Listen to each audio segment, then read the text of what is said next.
Hey there. Tonight, we're stepping into the Middle Ages, but not the version you've seen in movies or read in textbooks.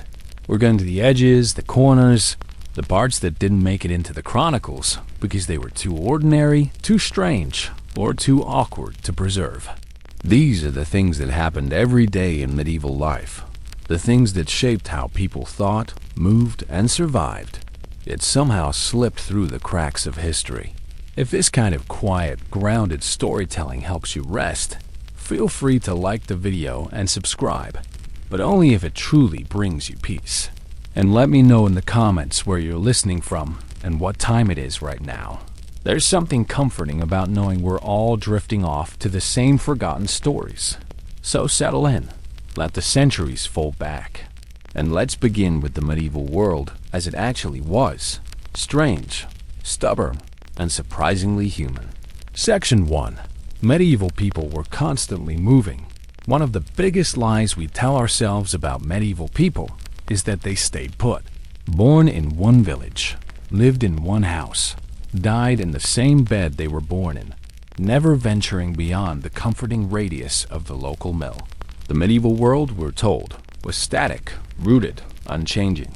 Peasants tilled the same fields their grandfathers had tilled, spoke to the same neighbors, and lived lives of predictable sameness. In reality, medieval life was far more fluid than that. People moved constantly, not because they wanted adventure or dreamed of distant horizons, but because survival demanded it. The medieval world was not a place of comfortable stability. It was a place of periodic disasters, and when disaster struck, staying put was often more dangerous than leaving. Crop failure was the most common trigger. A bad harvest meant famine, and famine meant you had two choices: stay and starve, or go somewhere else and hope. Entire families packed what little they owned, bundled it onto carts or their own backs, and walked. They didn't have a destination in mind, just a direction. Away from here, towards somewhere that might still have food. When armies marched through, they consumed everything in their path. Soldiers needed to eat, and they took what they needed without asking. Fields were stripped, livestock slaughtered, grain stores emptied. By the time the army moved on, villages were left hollowed out. People followed in the army's wake, not to fight, but to find work, scavenge, or simply escape the ruin left behind. Lords raising rents was another reason to move.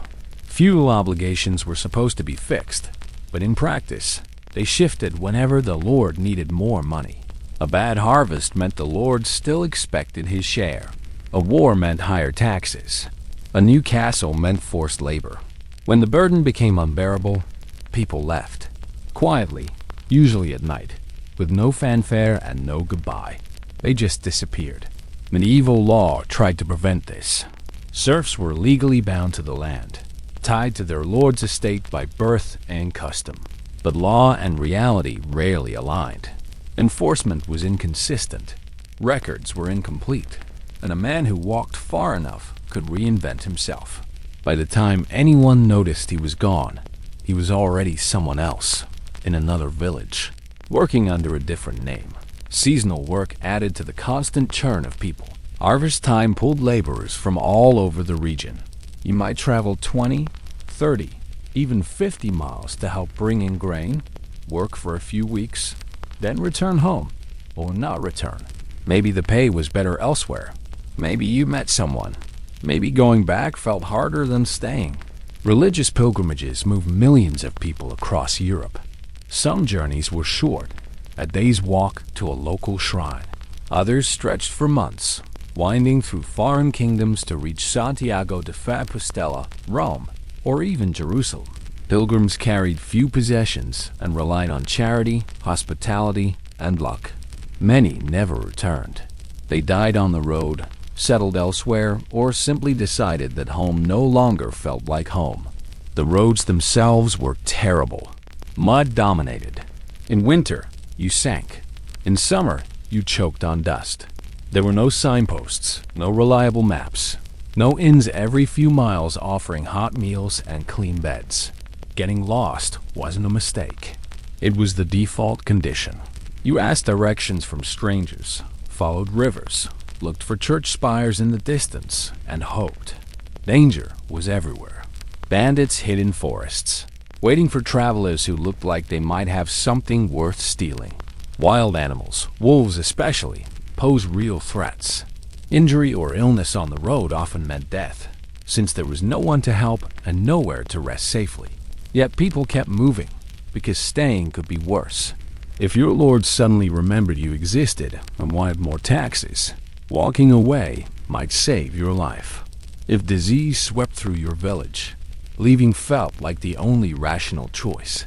If your family needed you to find work elsewhere, you went. Villages became revolving doors of humanity. New faces arrived as old ones vanished. Nobody asked too many questions, because tomorrow you might be the one leaving under cover of darkness with a sack of grain and a growing sense of regret. The medieval world liked to pretend people were legally bound to land forever, but reality quietly disagreed. Even gossip traveled faster than official news. A merchant with loose morals and a loud voice could spread rumors across half a kingdom faster than a royal messenger who actually knew what he was doing. Information moved along the same routes as people, carried in conversations, songs, and warnings. Some people moved in groups. Entire families, sometimes entire villages, relocated together when conditions became intolerable. These mass migrations were less organized and more desperate, a collective decision that anywhere else had to be better than here. They settled in empty lands, on the edges of forests, in places no one else wanted, and tried to start over. Others moved alone, young men seeking their fortunes, women fleeing bad marriages, orphans with nowhere else to go. They joined caravans, attached themselves to traveling merchants, or simply walked in the general direction of a town they'd heard mentioned once. Some found work, some found trouble. Most found both. Medieval people weren't static peasants trapped in time. They were tired, mobile survivors, constantly walking away from problems, usually straight into new ones. They crossed borders that history would later draw with precision, but which meant nothing to them at the time. They spoke dialects that shifted every 50 miles, adapted to local customs, and learned to survive in unfamiliar places. The idea of staying in one place for your entire life was more myth than reality. Yes, some people did, but many didn't. And the ones who moved, who walked the terrible roads and risked the forests and arrived somewhere new with nothing but determination and blisters. Those people shaped the medieval world just as much as the ones who stayed. So when you picture medieval life, don't imagine stillness. Imagine movement. Slow, exhausting, often desperate movement. People trudging along muddy paths, carrying everything they owned, heading toward a future they couldn't see, but hoped might be slightly less cursed than the past they were leaving behind. Section 2. Love letters were outsourced to professional writers. Romance in the medieval world was heartfelt, emotional, and frequently outsourced. Because while people were deeply capable of falling in love, most of them were not capable of writing it down. Literacy was rare, expensive, and mostly reserved for clergy, nobles, and that one irritating person in town who wouldn't stop correcting everyone's Latin. So when medieval people wanted to express affection, devotion, or uncontrollable longing, they hired a professional, a scribe, a clerk, sometimes a monk. Nothing kills the mood quite like whispering your deepest feelings to a man who has sworn celibacy and is actively judging your grammar. Picture the scene. You enter a small room that smells like ink, parchment, and quiet disappointment. You clear your throat and say something like, "I need a letter, a love letter."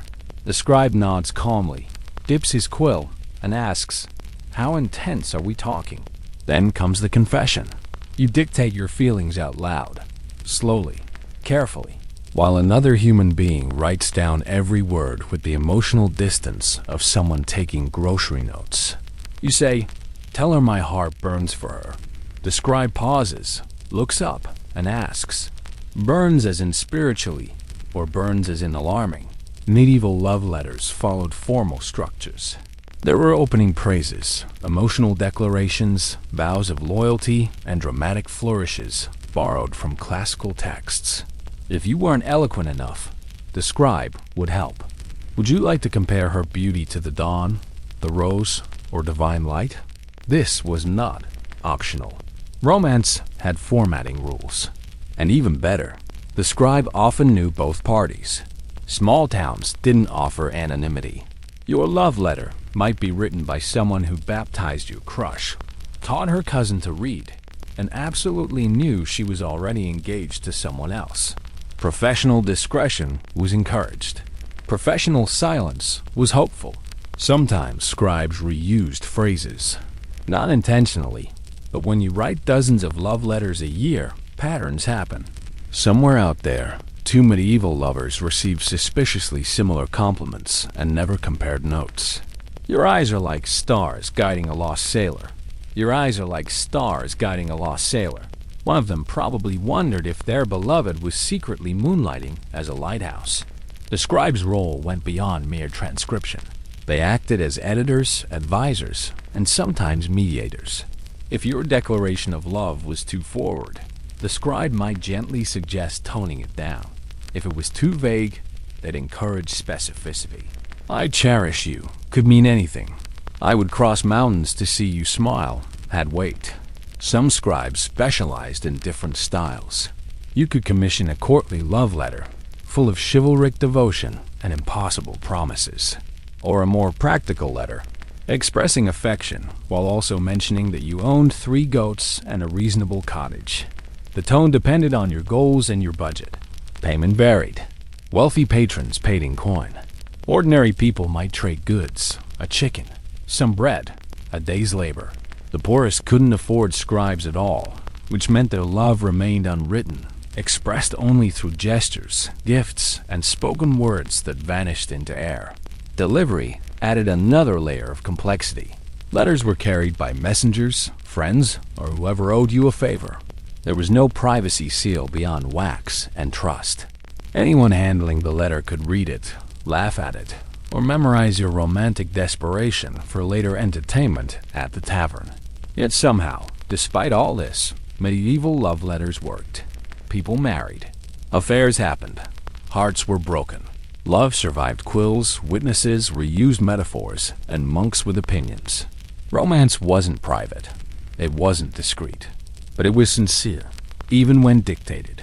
Women faced additional challenges. A woman commissioning a love letter was unusual and potentially scandalous. If unmarried, it suggested boldness. If married, it suggested something worse.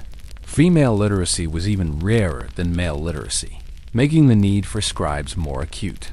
When women did write or dictate letters, they often used coded language, layering meanings that only the recipient would understand.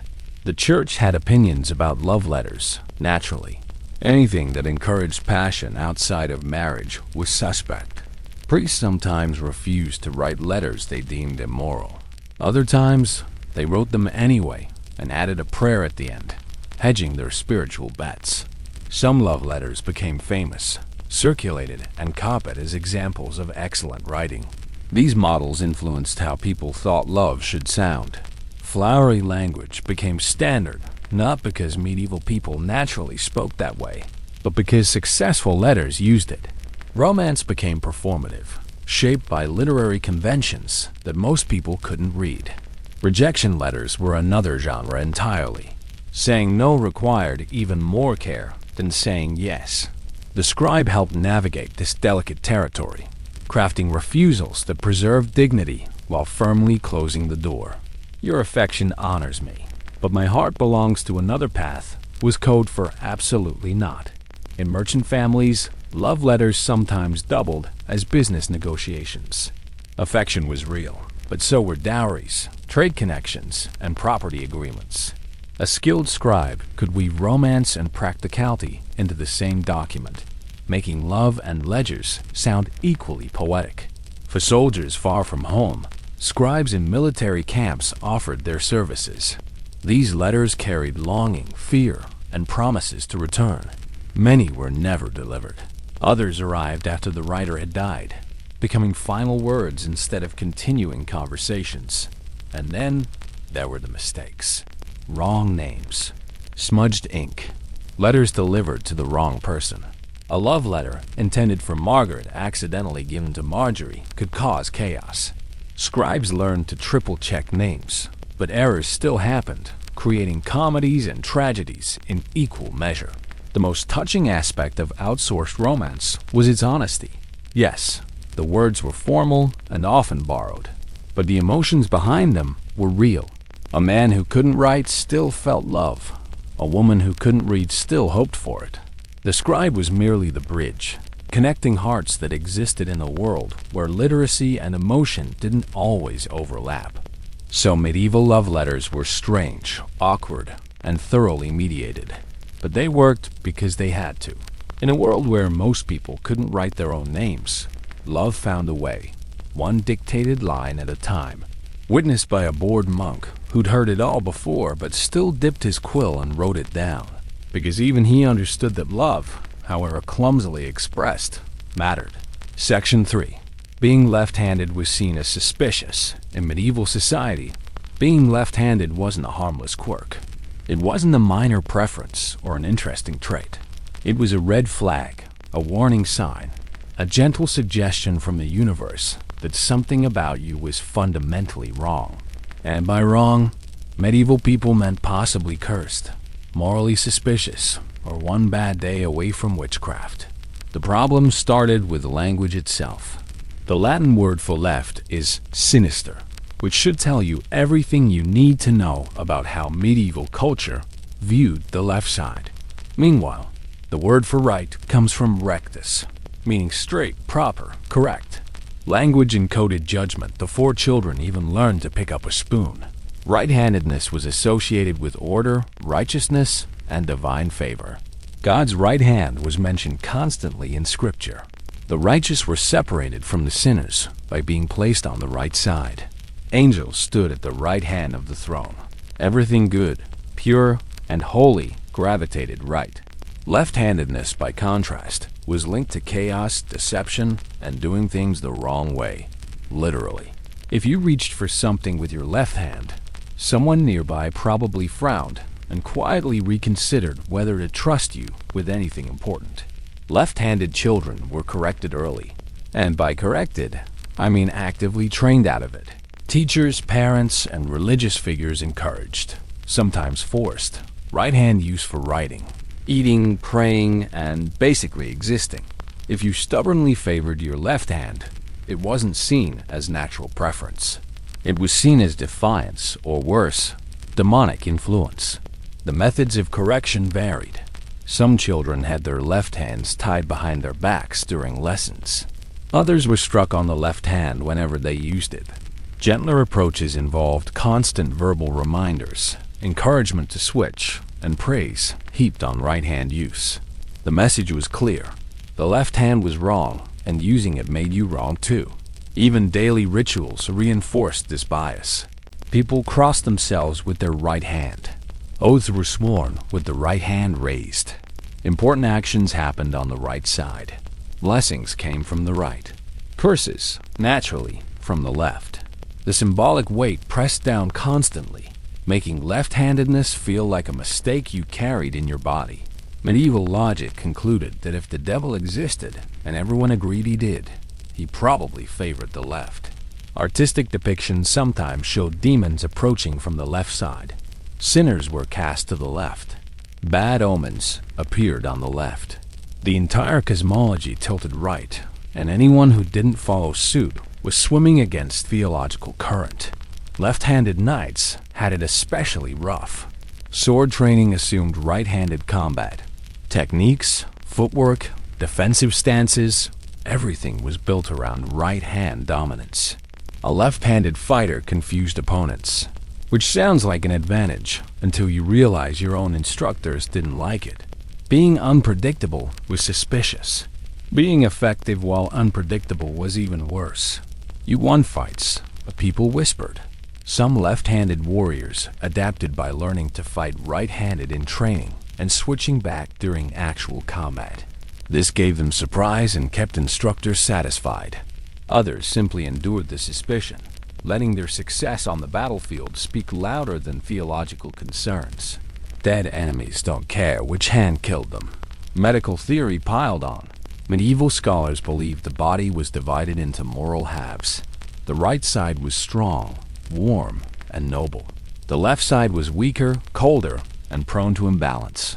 Humoral theory suggested that left-handedness indicated an excess of certain bodily fluids, black bile or phlegm, that needed correction through diet, bloodletting, or prayer. If something went wrong physically, the left side was often blamed. Left-sided paralysis after a stroke was interpreted differently than right-sided. The left betrayed you. It failed. It proved its inherent weakness. The logic was circular and cruel, but it dominated medical thought. Women who were left-handed faced additional scrutiny. Left-handedness in women was sometimes linked to witchcraft more directly than in men. Women were already considered more susceptible to demonic influence, and left-handedness added evidence. Accusations rarely needed much foundation. Being different was dangerous enough. Despite all this, left-handed people persisted. They worked, fought, wrote, cooked, and survived, quietly using the hand that felt natural. Many simply learned to switch in public and revert in private. A medieval version of code switching, but for hands. You reached right when watched, left when alone, and hoped nobody noticed the hesitation. Some professions were more tolerant. Blacksmiths needed strength, not theological purity. If a left-handed apprentice could swing a hammer effectively, most masters overlooked the hand doing the swinging. Practical needs sometimes outweighed moral suspicion, though the suspicion never fully disappeared. Children watched how left-handed adults navigated the world and learned strategies. Hold the spoon right-handed during meals. Switch to your left when no one's looking.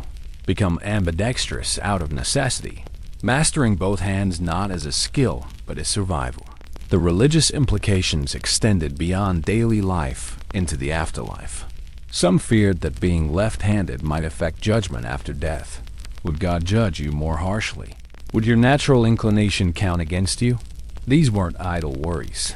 People genuinely believed their dominant hand carried moral weight. Interestingly, left-handedness never disappeared despite centuries of correction. Children were born left-handed in every generation, proving that whatever caused it ran deeper than training could reach. This persistence baffled medieval thinkers, who couldn't explain why God allowed the wrong hand to keep appearing. So if you were left-handed in the Middle Ages, congratulations. You weren't evil. You weren't cursed. You were just living in a world deeply offended by your coordination. A world where language, religion, medicine, and daily practice all conspired to tell you that the most natural thing about you was wrong. And yet, you survived. You adapted. You switched hands when necessary and kept your natural preference alive in small, private moments. You were part of a long, silent tradition of people who refused to let the world's judgment change how they reached for things. That, perhaps, was its own kind of defiance. Section 4. Most people never saw their own face clearly in the medieval world. Self-awareness existed. Self-reflection did not, at least not visually, because for most people, mirrors were rare, expensive, and wildly impractical. Which means the average medieval peasant went through life with only a vague, second-hand understanding of what their own face looked like. Glass mirrors were luxury items owned by nobles, monasteries, or that one suspiciously wealthy merchant who never explained where his money came from. They were small, fragile, and produced unclear reflections. Polished metal mirrors existed, but they were dull, distorted, and often showed you a version of yourself that looked like it had been lightly cursed. Imagine finally seeing your reflection and realizing you appear permanently annoyed and slightly melted. For most people, the closest thing to a mirror was water. Ponds, wells, buckets, or rivers offered fleeting glimpses, usually warped by ripples, shadows, or the sudden realization that you might fall in and die. You didn't linger. You glanced, accepted whatever vague shape stared back, and moved on. As a result, Medieval people learned what they looked like through descriptions. Other people told them, and not kindly. You have your father's nose. Your eyes are too close together. You look tired. This was your mirror. Social feedback, brutal, unfiltered, and unavoidable. This also meant personal grooming was approximate. Hairstyles were practical, not aesthetic. You couldn't check if your hair looked even.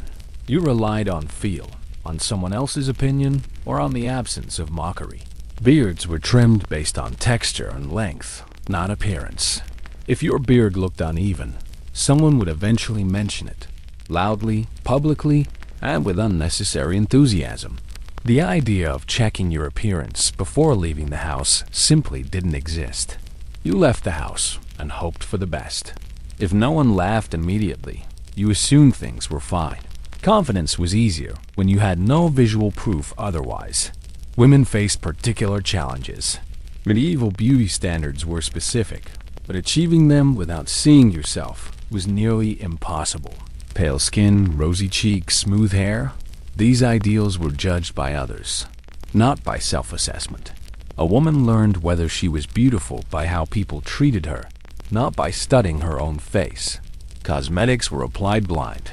Whitening the face, adding color to cheeks, darkening eyebrows, all done by feel and memory. You rubbed substances into your skin and hoped the effect matched intention. Mistakes were common. Too much powder, uneven color, smudged lines. You didn't know until someone's expression told you. Portraits didn't help either. Most people never had one, and even when they did, medieval art wasn't aiming for realism. Artists focused on symbolism, status, and religious meaning, not accurate representation. A portrait might show you looking serene, noble, and symmetrical, none of which were guaranteed in real life. This disconnect between identity and appearance created a strange freedom. Medieval people weren't obsessed with how they looked because they literally couldn't be. Vanity required access. Access required money. Most people had neither. So medieval society judged you by your actions, your reputation, your family, and whether you smelled tolerable, not by your jawline or complexion. Children grew up without knowing exactly what they looked like. They recognized themselves in relatives, my mother's chin, my brother's eyes, but never saw the complete picture. Aging happened without visual confirmation. You felt your skin changing, your hair thinning, but you didn't watch it happen in a mirror. Growing old was less traumatic when you couldn't see the progress. Injuries and scars were described by others. You felt the wound, but someone else told you how it looked. That'll leave a mark. You can barely see it. You should see the other guy. He actually looks worse. You built a mental image based on reactions, not reflection. Cleanliness was judged by feel and smell, not sight. You washed your face without seeing if you'd removed all the dirt. You combed your hair without checking for tangles. Bathing was thorough but blind. You scrubbed, rinsed, and trusted the process. This lack of visual feedback affected self-perception deeply. Medieval people didn't develop the modern relationship with their appearance. They weren't comparing themselves to idealized images constantly. They weren't photographing their best angles or filtering their flaws. They simply existed, judged by others, remembered by their actions, known by their character more than their face. The wealthy few who owned mirrors sometimes regretted it. Seeing yourself age clearly, watching illness change your face, confronting physical imperfections without softening, these were disturbing experiences. Some covered mirrors or turned them away, preferring ignorance to harsh truth. For peasants, this ignorance was accidental freedom. Not knowing exactly what you looked like meant not worrying about it constantly. You focused on surviving, not on appearance. Beauty became secondary to function. A face that smiled despite hardship mattered more than a face that met arbitrary standards. In a world without mirrors, self-esteem was built on survival, not selfies. You were known by what you did, how you treated others, whether you kept your word. Your face was just the thing people saw before deciding whether to trust you. It wasn't your identity. It was just attached to your identity. When medieval people did encounter clear reflections, the experience could be shocking. A still pond on a calm day, a polished shield, a rare glass window. Suddenly seeing yourself fully was unsettling. You looked different than you imagined. Older, harder, stranger. The face in the water wasn't quite the person you felt yourself to be. This gap between internal and external self was universal but rarely discussed. Everyone experienced it privately. You carried a mental image of yourself that didn't match reality. But since reality was rarely visible, the mental image dominated. You were whoever you thought you were, confirmed or denied by how others reacted. So medieval people navigated the world with faces they'd never fully seen, bodies they knew only by sensation, and identities built more on action than appearance. They weren't less vain than us. They simply lacked the tools for sustained visual self-obsession, and in that absence, different priorities emerged. Character over beauty, reputation over reflection, being known rather than being seen. And honestly, that might be the most freeing thing about the medieval world. You couldn't fixate on your flaws because you didn't know exactly what they were. You couldn't compare yourself to impossible standards because you couldn't even see yourself clearly. You just lived, worked, loved, and died, judged by history not for how you looked, but for what you did. Section 5. People named their tools and objects. One of the strangest and least discussed facts about medieval life is how emotionally attached people were to their stuff. Not in a modern consumerist way. There was no impulse buying, no seasonal upgrades, no treat-yourself mentality. When you owned something in the Middle Ages, it was because you needed it, and chances were you would own it for most of your life. Naturally, people started giving these objects names. Tools were the most common candidates. A shovel wasn't just a shovel. It was the shovel, the one that helped you survive winters, dig fields, bury relatives, and occasionally threaten geese. When something does that much emotional labor, it earns a name.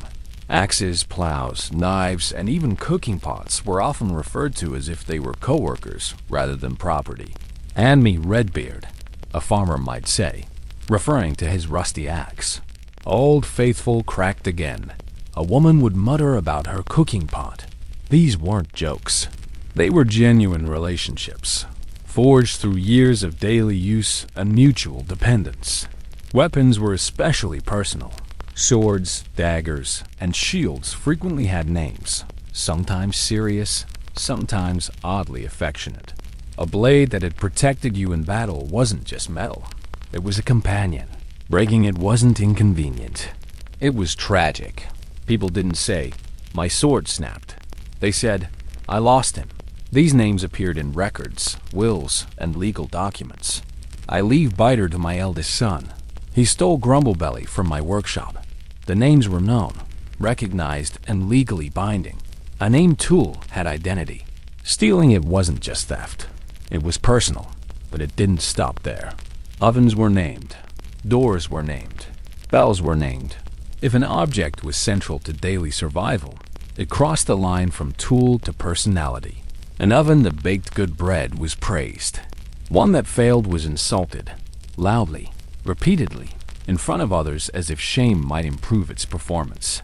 This wasn't superstition exactly. It was practicality mixed with exhaustion.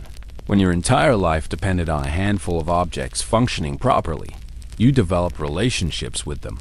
You spoke to them. You blamed them. You thanked them.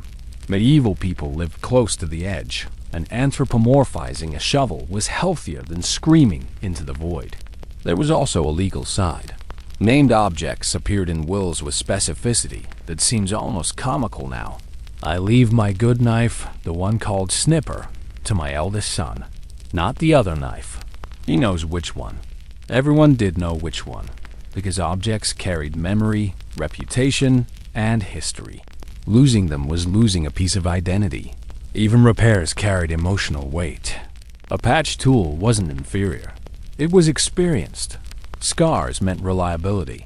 A tool that had been fixed a dozen times had proven it deserved to stay. You didn't throw things away. You extended their lives, patched them, reinforced them, and kept them working long past what seemed reasonable. Children inherited tools with names attached. A son receiving his father's plow didn't just get metal and wood. He got a legacy. Take care of Steadfast. He served your grandfather well.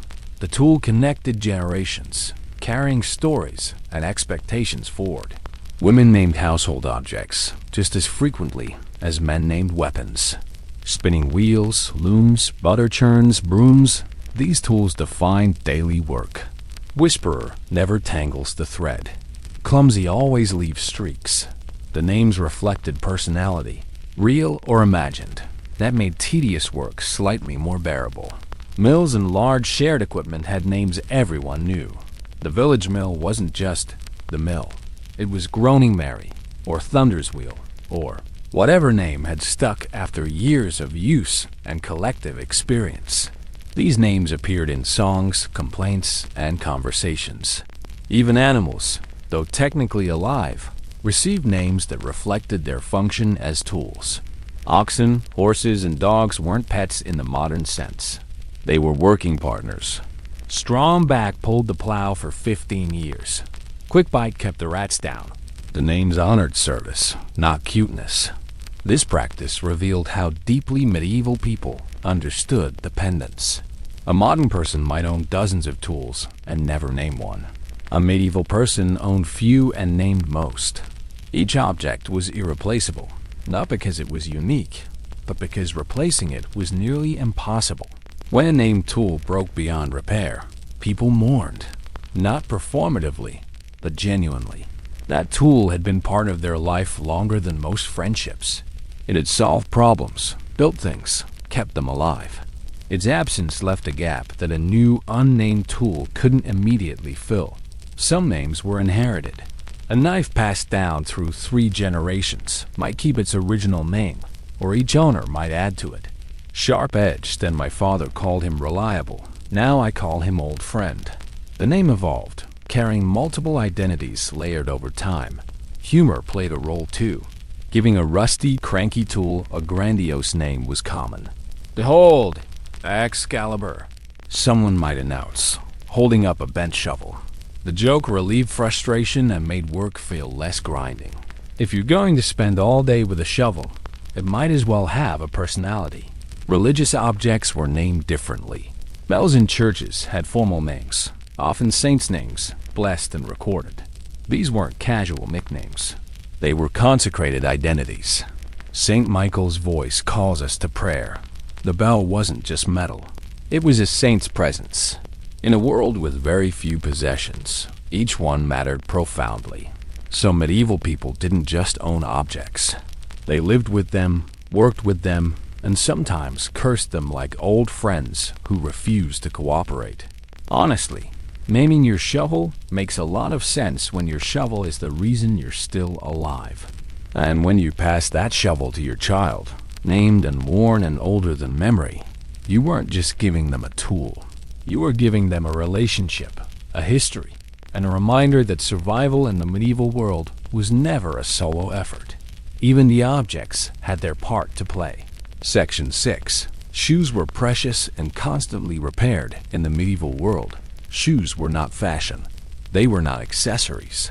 They were not something you casually owned 3 pairs of just in case. Shoes were survival equipment. And losing a shoe was less oops and more, this might actually ruin my year. Leather was expensive. Skilled labor was expensive. Everything involved in making shoes required time, animals, and a cobbler who probably had strong opinions and limited patience. As a result, most people owned exactly 1 pair of shoes. 1. And those shoes were expected to endure fields. Mud, stones, animal waste, winter frost, summer heat, and whatever mysterious liquids medieval streets offered without explanation. So instead of replacing shoes, people repaired them constantly. Soles were stitched, restitched, patched, layered, and reinforced until the original shoe was less footwear and more historical artifact. A medieval shoe could contain leather from 3 different animals, repairs from multiple decades, and enough stitching to qualify as a textile thesis. The cobbler was everywhere and deeply respected. Not glamorous, but essential.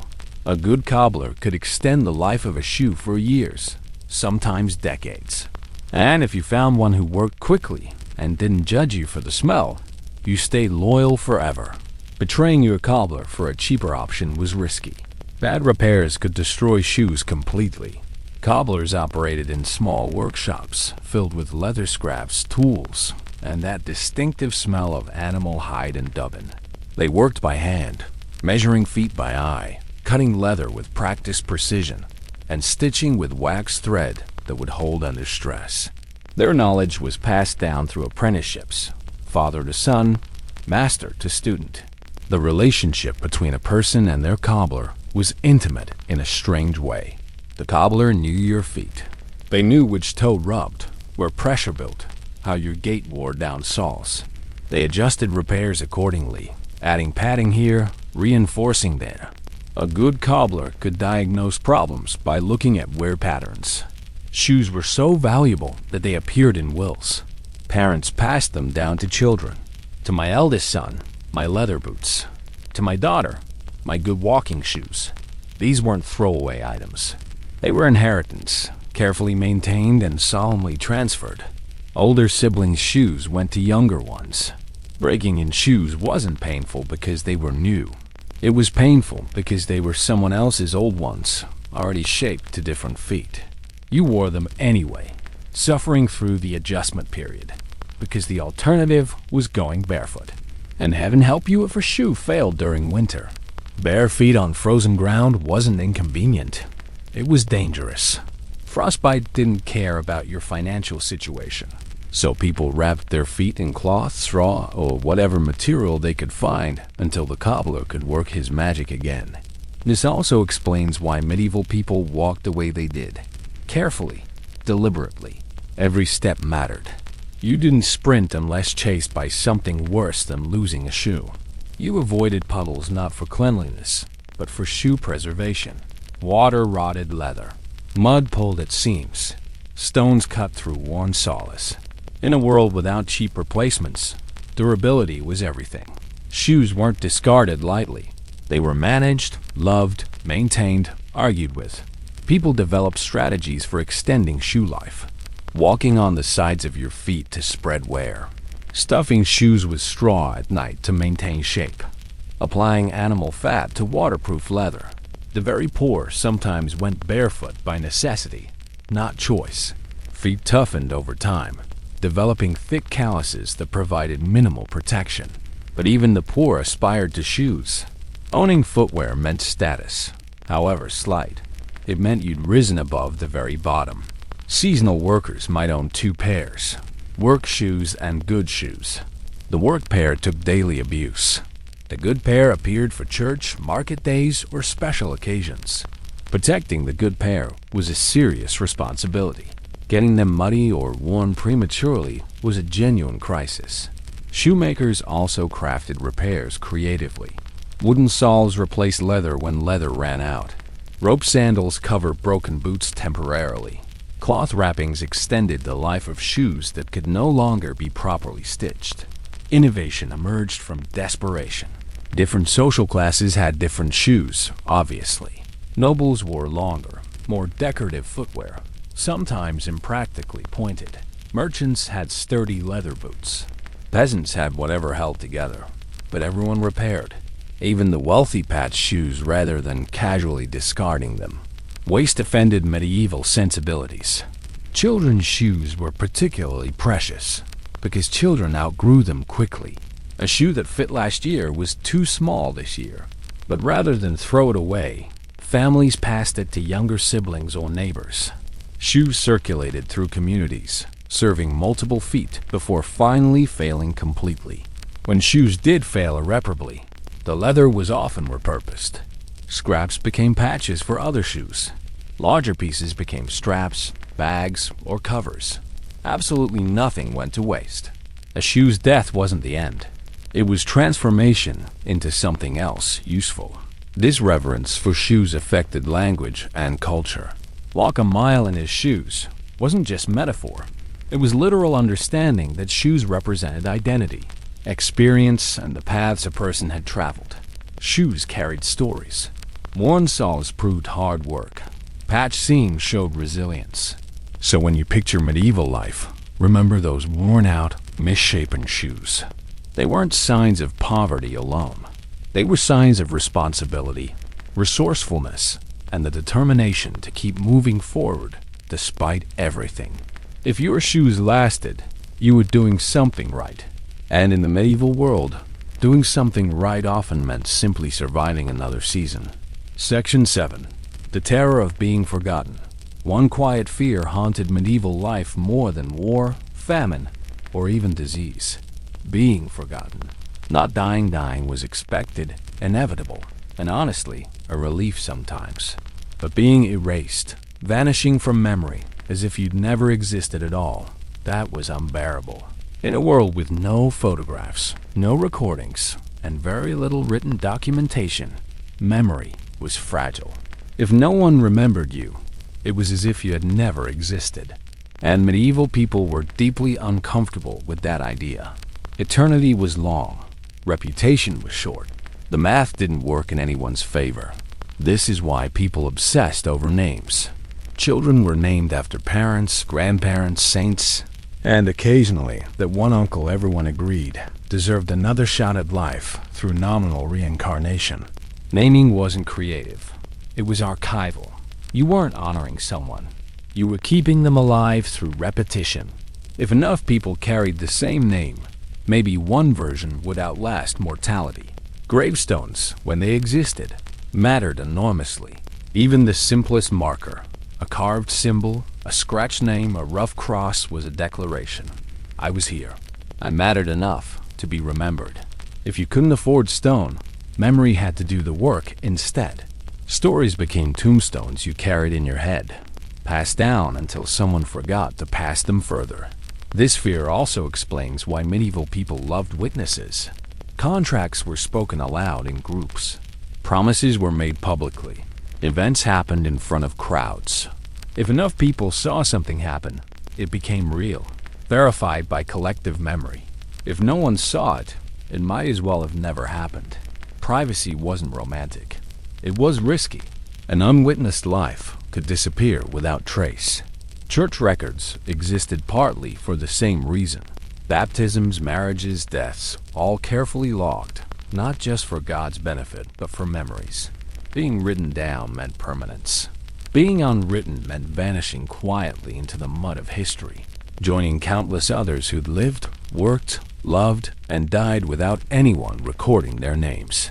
Even medieval charity had a memory angle. Donating to a church often came with one request: say my name in your prayers. That wasn't spiritual vanity. That was insurance. As long as someone spoke your name, you weren't truly gone. Prayers kept memory alive, tethering the dead to the living through repeated invocation. The wealthy built elaborate tombs, commissioned carved effigies, and established chantries where priests would say masses for their souls in perpetuity. These weren't just about salvation. They were about persistence, physical and nominal. A stone face staring at churchgoers for centuries was a guaranteed form of remembrance, however uncomfortable. Commoners couldn't afford stone or masses, so they relied on other methods. They told stories. They sang songs.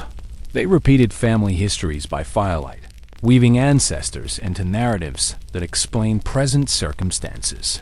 You have your grandmother's stubbornness. She once argued with a priest for 3 hours about the proper way to bless bread. These stories weren't always accurate. Details shifted, merged, invented themselves. But accuracy mattered less than continuity. The point was keeping someone present in conversation, making them a reference point, ensuring they weren't forgotten. As long as grandmother's stubbornness was invoked, grandmother persisted. Children were taught family histories early, drilled on names and relationships. Remember your great-uncle who drowned in the mill pond. Don't forget Cousin Agnes who healed the sick with herbs. These weren't fun stories. They were duties. You remembered because someday you'd be responsible for passing the memories forward. The fear of being forgotten was so strong that people sometimes acted rashly to avoid it, committing memorable crimes, performing dramatic acts of charity, saying shocking things at public gatherings, anything to be talked about. Better to be remembered as foolish than not remembered at all. This also explains the medieval obsession with legacy. Building something that lasted a wall, a bridge, a chapel, meant your work would outlive you. Even if your name wasn't carved anywhere, people would use what you built, walk where you walked, benefit from your labor. Indirect memory was still memory. Saints offered another path to remembrance. Becoming a saint meant eternal fame. Your name invoked daily, your deeds recounted in sermons, your face painted in churches. It was the ultimate victory over oblivion. Of course, sainthood required miracles, martyrdom, or exceptionally holy living, which were demanding prerequisites. For ordinary people, collective memory was more realistic. You weren't remembered individually, but as part of a group. The villagers who rebuilt the church, the families who survived the plague year, the generation that endured the famine. Your name might fade, but your contribution persisted, absorbed into community history. Even enemies served memory. Being someone's rival, being the person someone else loved to hate, that kept you alive in their thoughts. Never forget what he did to us. Grudges were multi-generational insurance policies. Your descendants remembered you, if only to remember the grudge. The cruelest fate was dying without anyone noticing. Travelers who disappeared on roads, elderly people who passed alone, children who succumbed to illness before being named. These vanishings terrified communities.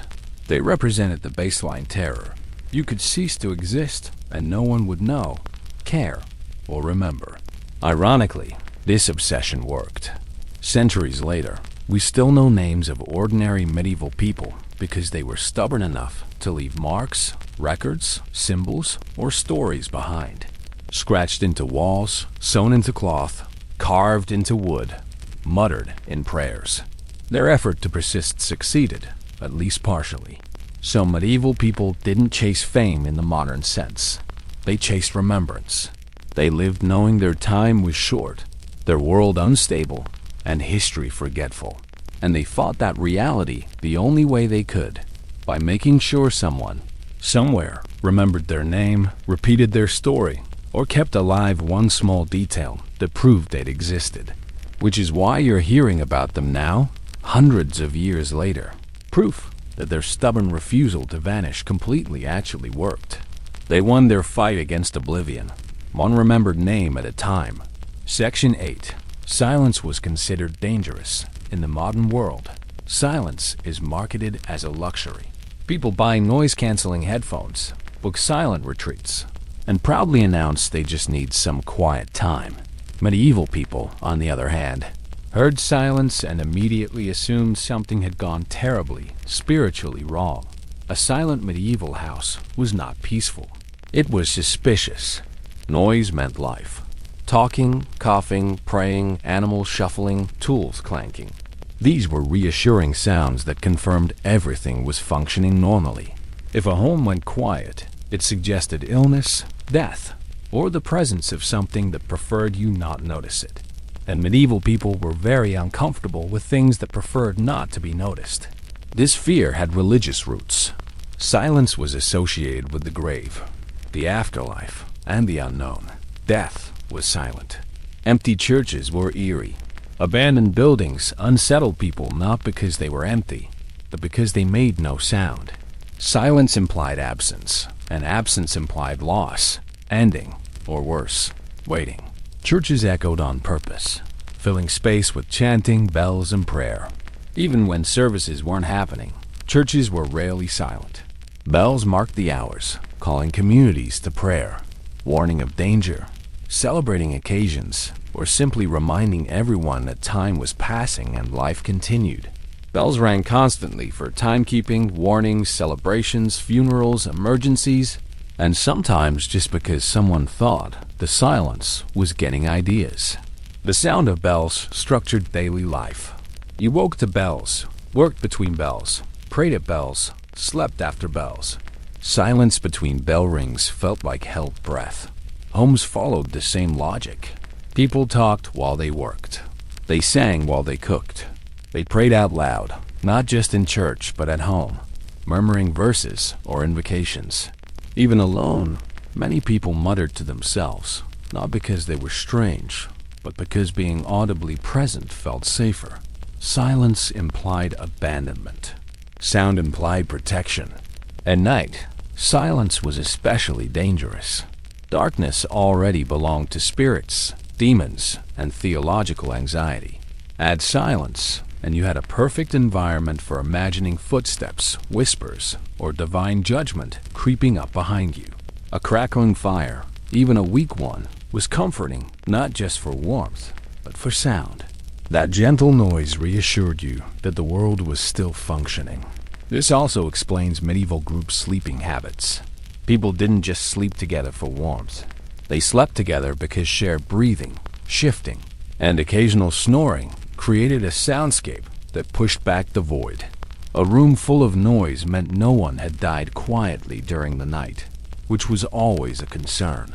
Even monasteries, famous for periods of silence, structured it carefully. Monastic silence wasn't absence of sound. It was regulated, ritualized, controlled. Specific hours allowed silence, but it was framed by prayer, bells, and communal activity. Unplanned silence, silence that just happened, that was unsettling. To medieval ears, silence wasn't calm. It wasn't healing. It wasn't restful. It was a warning. In a world where danger was constant and explanations were limited, making noise was one of the easiest ways to feel alive and to prove you were still among the living. Children were taught to fear silence too. Be quiet wasn't a command medieval parents used frequently. Noise from children meant they were healthy, active, present. A quiet child was a sick child. Parents listened for their children's sounds constantly. Breathing, crying, playing, fighting. Silence triggered alarm. Animals provided another layer of sound. Chickens clucking, dogs barking, cows lowing. These noises were reassuring signs that life continued. When animals went silent, people noticed immediately. It meant predators nearby, storms coming, or something wrong. Animal silence was nature's warning system. Even cities, though chaotic and loud, feared silence.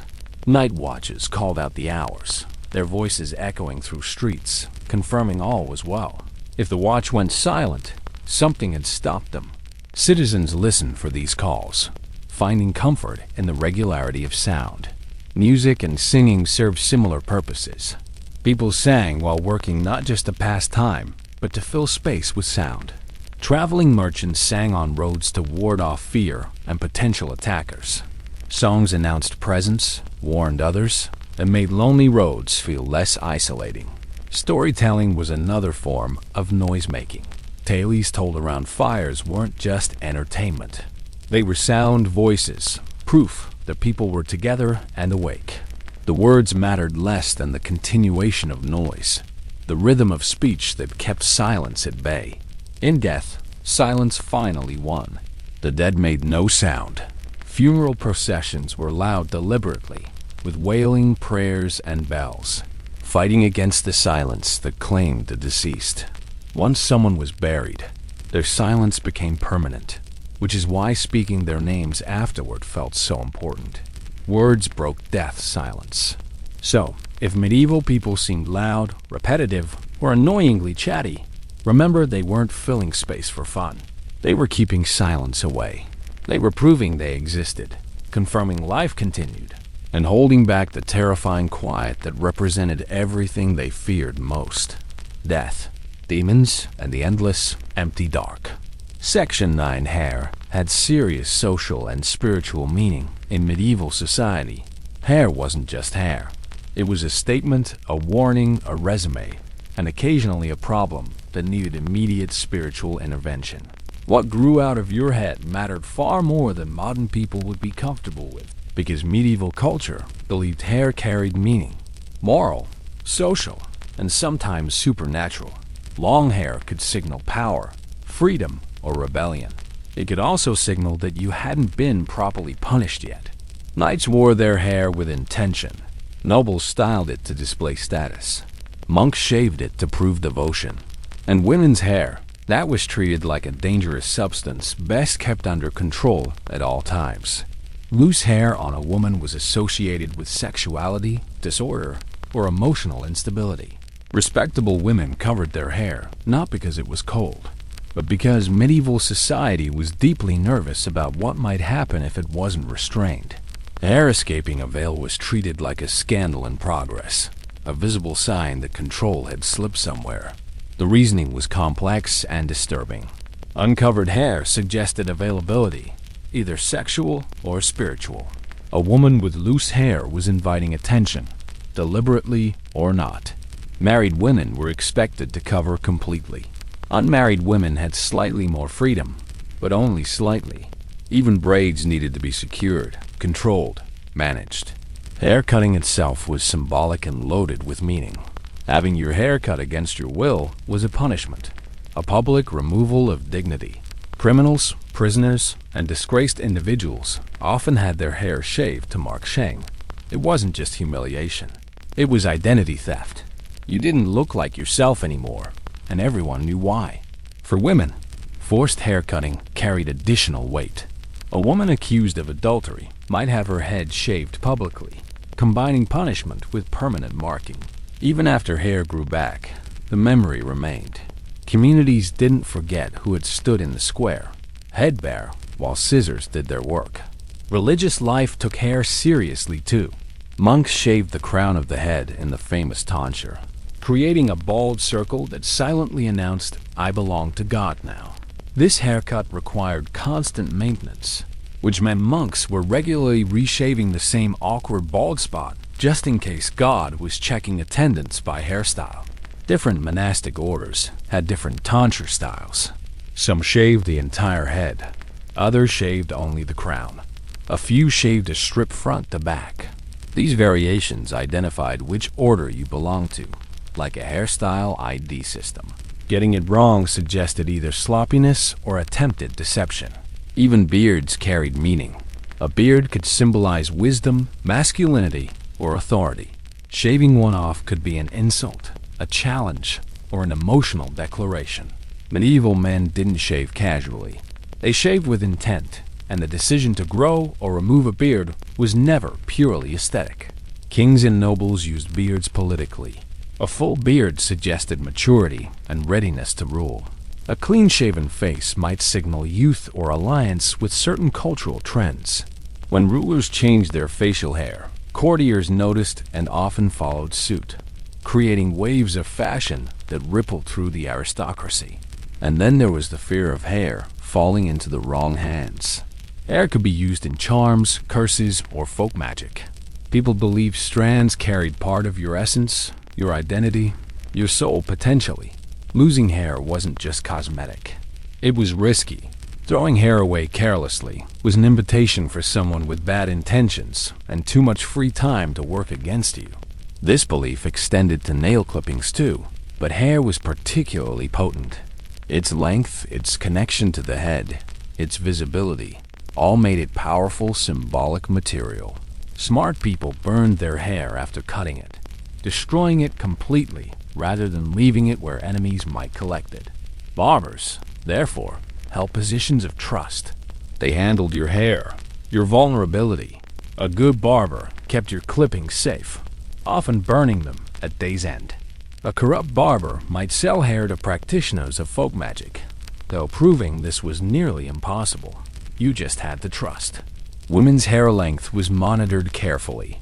Very long hair suggested vanity, unless you were young and unmarried.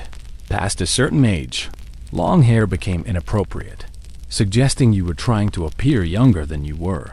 Hair had age limits, socially enforced through gossip and judgment. Hair color mattered too. Dark hair was common and unremarkable.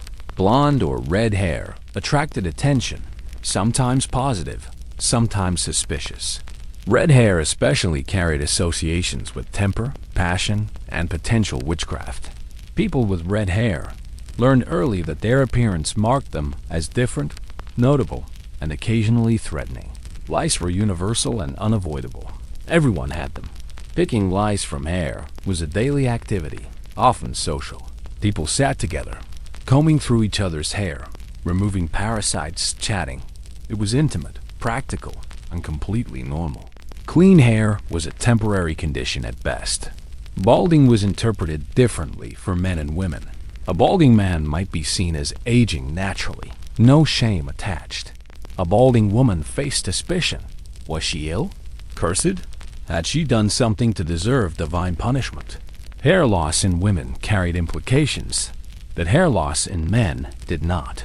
Wigs existed but were rare and expensive. Only the wealthy could afford them, and even then, wearing an obvious wig invited mockery. Better to cover thinning hair with veils and hats than admit you needed artificial help. Vanity had limits, and wigs pushed past them. Dyeing hair was possible, but risky. Herbal mixtures could darken or lighten hair, but the results were unpredictable. Too much treatment damaged hair, making it brittle and strange-looking. Most people accepted their natural color rather than risk making things worse. Children's hair received special attention. Baby hair was often light and soft, darkening as they aged. The transition was watched carefully, sometimes interpreted as revealing true nature. She was blonde as a babe, but darkened by 5, just like her mother. Hair inheritance connected generations visibly. Boys' first haircuts were ceremonial in some regions, marking transitions from infancy to childhood. The cut hair might be saved, blessed, or offered as a symbolic gift. Growing up meant growing out of your baby hair, literally. So medieval people guarded their hair, controlled it, shaped it, and judged others by it relentlessly. Hair wasn't decoration. It wasn't personal expression. It was power sitting on your scalp, identity made visible, vulnerability and strength intertwined. And if you didn't manage it correctly, someone would definitely have an opinion. Loud, public, and deeply uncomfortable. Section 10 Unlucky days controlled everything. Medieval people did not believe all days were created equal. Some days were blessed, productive, and spiritually cooperative. Others were suspicious, deeply suspicious.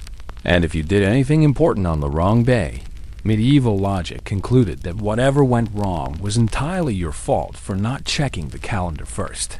These unlucky days weren't rare exceptions. They were everywhere, lurking in the calendar like theological landmines.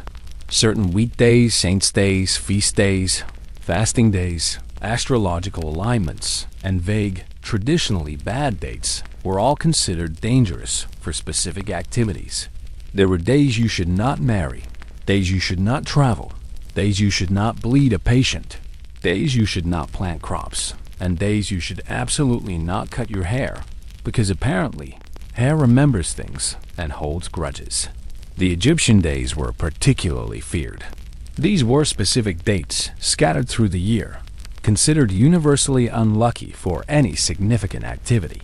Medieval calendars marked them clearly, warning people to avoid important decisions, medical procedures, or travel. The origins of these dates were ancient and murky, but their authority was unquestioned. Medical guides warned against procedures on the wrong days with alarming specificity. If you were sick, it mattered when you sought treatment. Bleeding a patient on an unlucky day wasn't just ineffective, it was actively reckless, likely to worsen the condition or cause new problems. Surgeons consulted calendars before touching you, which is comforting in theory until you realize the calendar was based on astrology, tradition, and inherited superstition. Each zodiac sign ruled different body parts, and treating those parts when the moon passed through the corresponding sign was considered dangerous. Aries ruled the head, so head injuries shouldn't be treated while the moon was in Aries. Pisces ruled the feet, making foot surgery risky during certain lunar phases. The entire body was mapped onto the cosmos, making medicine an exercise in celestial timing. Farmers followed the same logic with obsessive detail. Planting on an unlucky day risked poor harvests, storms, or divine disapproval. If crops failed later, no one blamed the weather, the soil, or bad luck. They blamed the date. Somewhere in the back of everyone's mind, a calendar quietly nodded in judgment, reminding them they'd been warned. Specific crops had specific good days. Beans were planted on certain saints' days. Grain required different timing. Root vegetables followed their own schedule. Farmers memorized these dates or consulted with village elders who held agricultural calendars in their heads, passed down through generations of careful observation and accumulated superstition. Marriage was especially complicated. Choosing the wrong wedding day could doom a relationship before it even began. Couples delayed ceremonies for weeks, sometimes months, to avoid cursed dates. May was considered particularly bad for marriage, associated with death and misfortune. Marry in May, rue the day, wasn't just a saying. It was a genuine fear. Lent was forbidden entirely for marriages. Advent, too. That eliminated huge chunks of the year immediately. Then you had to avoid Fridays, certain saints' days, days of fasting, and any date that felt spiritually suspect for reasons nobody could quite articulate, but everyone agreed about. Imagine explaining to your family that you love each other deeply. You're ready to marry, but the stars are currently unsupportive, and the moon is in the wrong phase, and your priest suggested waiting until after the feast of Saint whoever, because the calendar says so. This was normal, expected. Refusing to wait was seen as reckless. Even travel had unlucky days. Setting out on the wrong morning meant accidents, bandits, broken carts, or mysterious misfortune. Some people would turn back if they experienced a bad omen during the first steps of a journey. Tripping, sneezing 3 times, hearing the wrong bird, seeing a black cat, or was it a white cat? Depended on the region.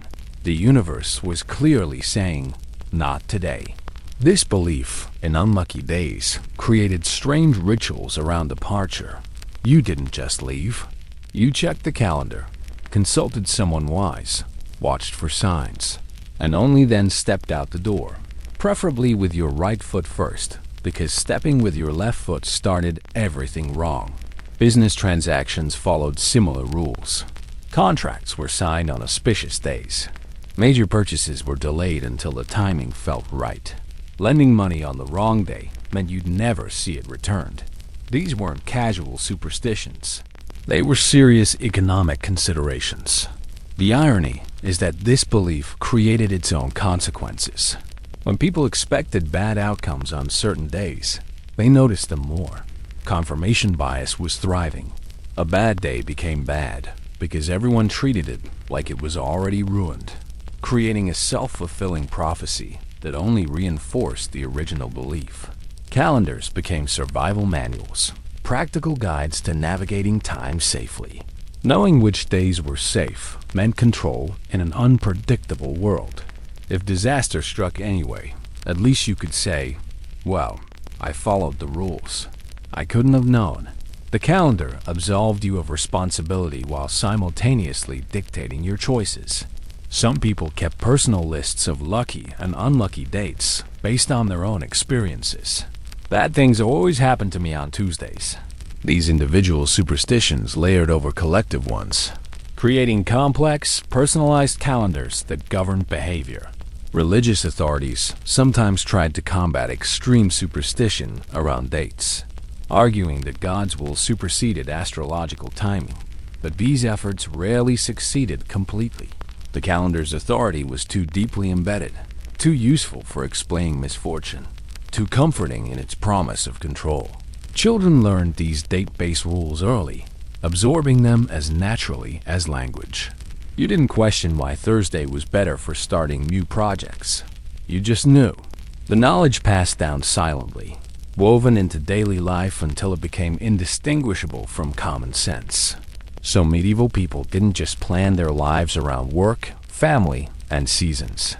They negotiated with time itself, treating the calendar as a living thing with preferences, moods, and the power to bless or curse their efforts. And time, more often than not, was deeply unimpressed with their attempts to appease it. Section 11. Sneezing was a spiritual emergency. In medieval times, a sneeze was not a minor inconvenience. It wasn't just an irritation or a symptom. It was an event, a moment of vulnerability, a potential spiritual emergency that required immediate verbal intervention from everyone nearby. Because to medieval people, sneezing wasn't just air leaving your body forcefully. It was your soul briefly considering an escape attempt.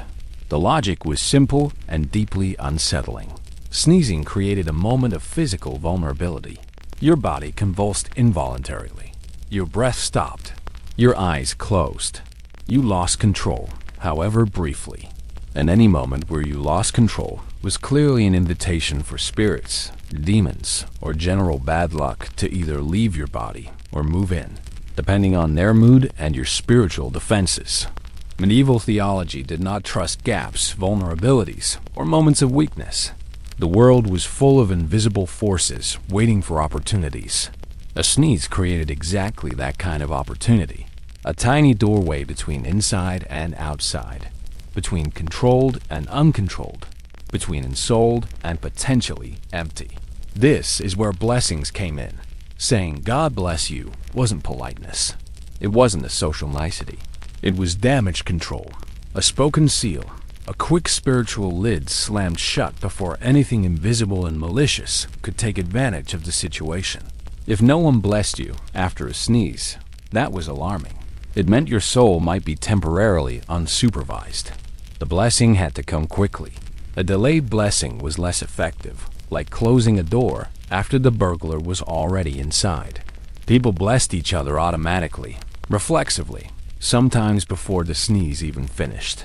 The speed of response measured how much people cared about your continued ensoulment.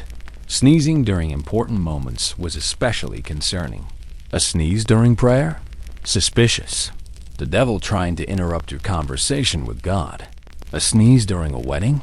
Unfortunate. Someone or something objecting to the union. A sneeze while making a vow or signing a contract? Potentially catastrophic. The sneeze voided spiritual weight, suggesting the oath was already compromised. Some people stopped entirely when someone sneezed during ceremonies, waiting for the moment to pass and the blessing to be given before continuing. The interruption was necessary. Ignoring a sneeze was spiritually reckless. Better to pause, bless, confirm everyone's soul was still properly housed, and then proceed. Medical beliefs made it worse. Some medieval thinkers believed sneezing expelled air directly connected to the heart or brain, vital organs housing essential aspects of life and thought. Too many sneezes meant weakness, depletion of vital force. Too few sneezes meant blockage, suggesting something was trapped inside that shouldn't be. Sneezing the wrong way meant imbalance in your humors. A dry sneeze suggested excess heat. A wet sneeze indicated too much phlegm. Doctors interpreted sneeze quality, like other physicians read pulse or urine, diagnosing internal conditions based on external symptoms. There were even interpretations based on direction. Sneezing to the right could be good, an expulsion of negative influence toward the less important side. Sneezing to the left was questionable, potentially spreading bad luck toward the sinister side. Sneezing forward was direct and honest. Sneezing backward was nearly impossible, but would probably have been deeply concerning if anyone managed it. Sneezing repeatedly meant something serious was happening spiritually or physically. One sneeze was manageable. Two required extra blessing. Three or more suggested a battle between your body and something trying very hard to get in or out. People watched for patterns, counting sneezes, looking for meaning in frequency and intensity. Children were warned not to sneeze carelessly, which is impressive because sneezing is famously beyond conscious control. Parents scolded kids for not covering their mouths, not primarily for hygiene, though that was a concern, but because open sneezing increased spiritual exposure. The mouth was a doorway, and doorways should be guarded. Medieval parenting involved strange combinations of practical and spiritual advice. Cover your mouth when you sneeze so your soul doesn't escape and demons don't enter, was the kind of instruction that made perfect sense in context. However surreal it sounds now. Some cultures had additional sneeze superstitions layered on top. Sneezing once meant someone was talking about you. Sneezing twice meant someone missed you.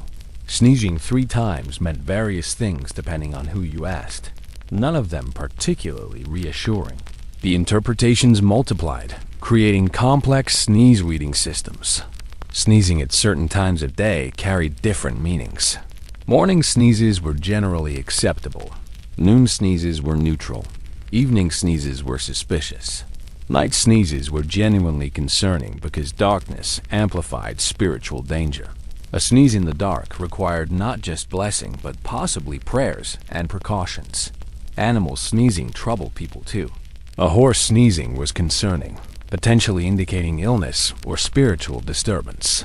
Dogs sneezing might mean they'd encountered something unnatural. Cat sneezing was noted and interpreted, though cats were already theologically suspicious, so additional sneeze-related concern was probably redundant. Even the sound of a sneeze mattered. A loud, forceful sneeze suggested strong, vital energy trying to expel something. A weak, stifled sneeze indicated the person lacked sufficient force to properly clear the threat. You couldn't win. Sneeze too loud, you disruptive. Sneeze too soft, you're spiritually weak.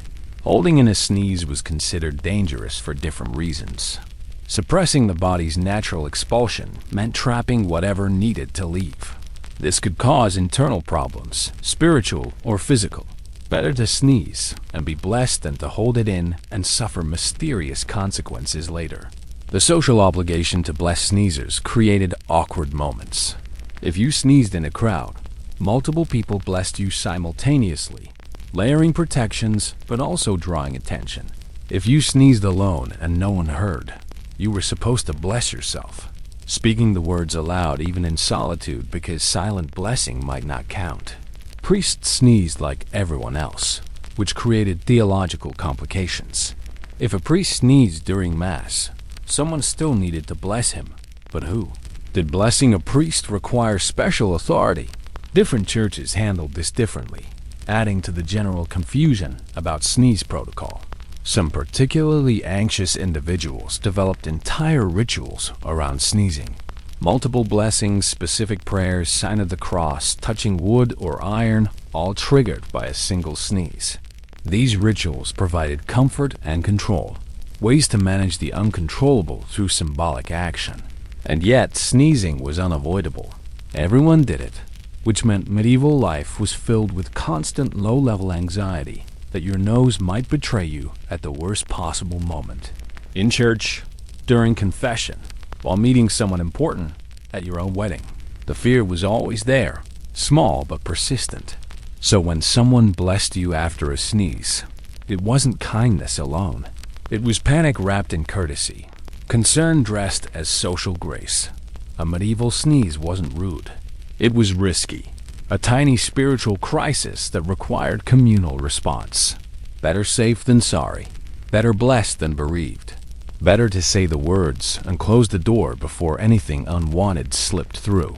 Section 12. Childhood was extremely short. Medieval childhood was not a long, reflective phase filled with self-discovery, toys, and carefully scheduled playdates. It was brief, brutally brief.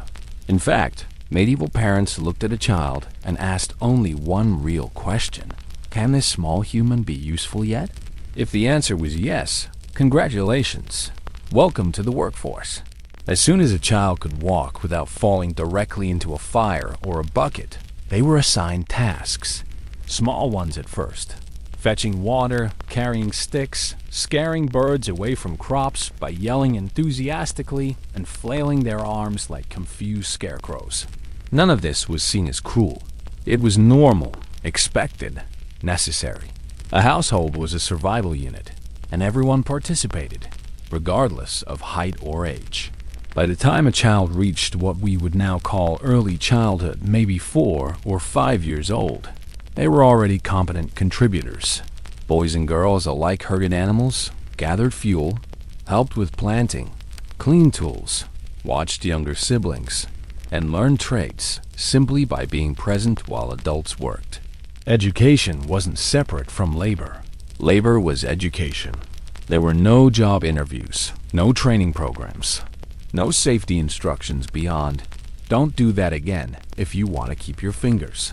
You learn by doing, by watching someone else do it, or by making a mistake and not making it again if you survived. Childhood injuries weren't milestones celebrated or mourned. They were lessons, harsh and immediate.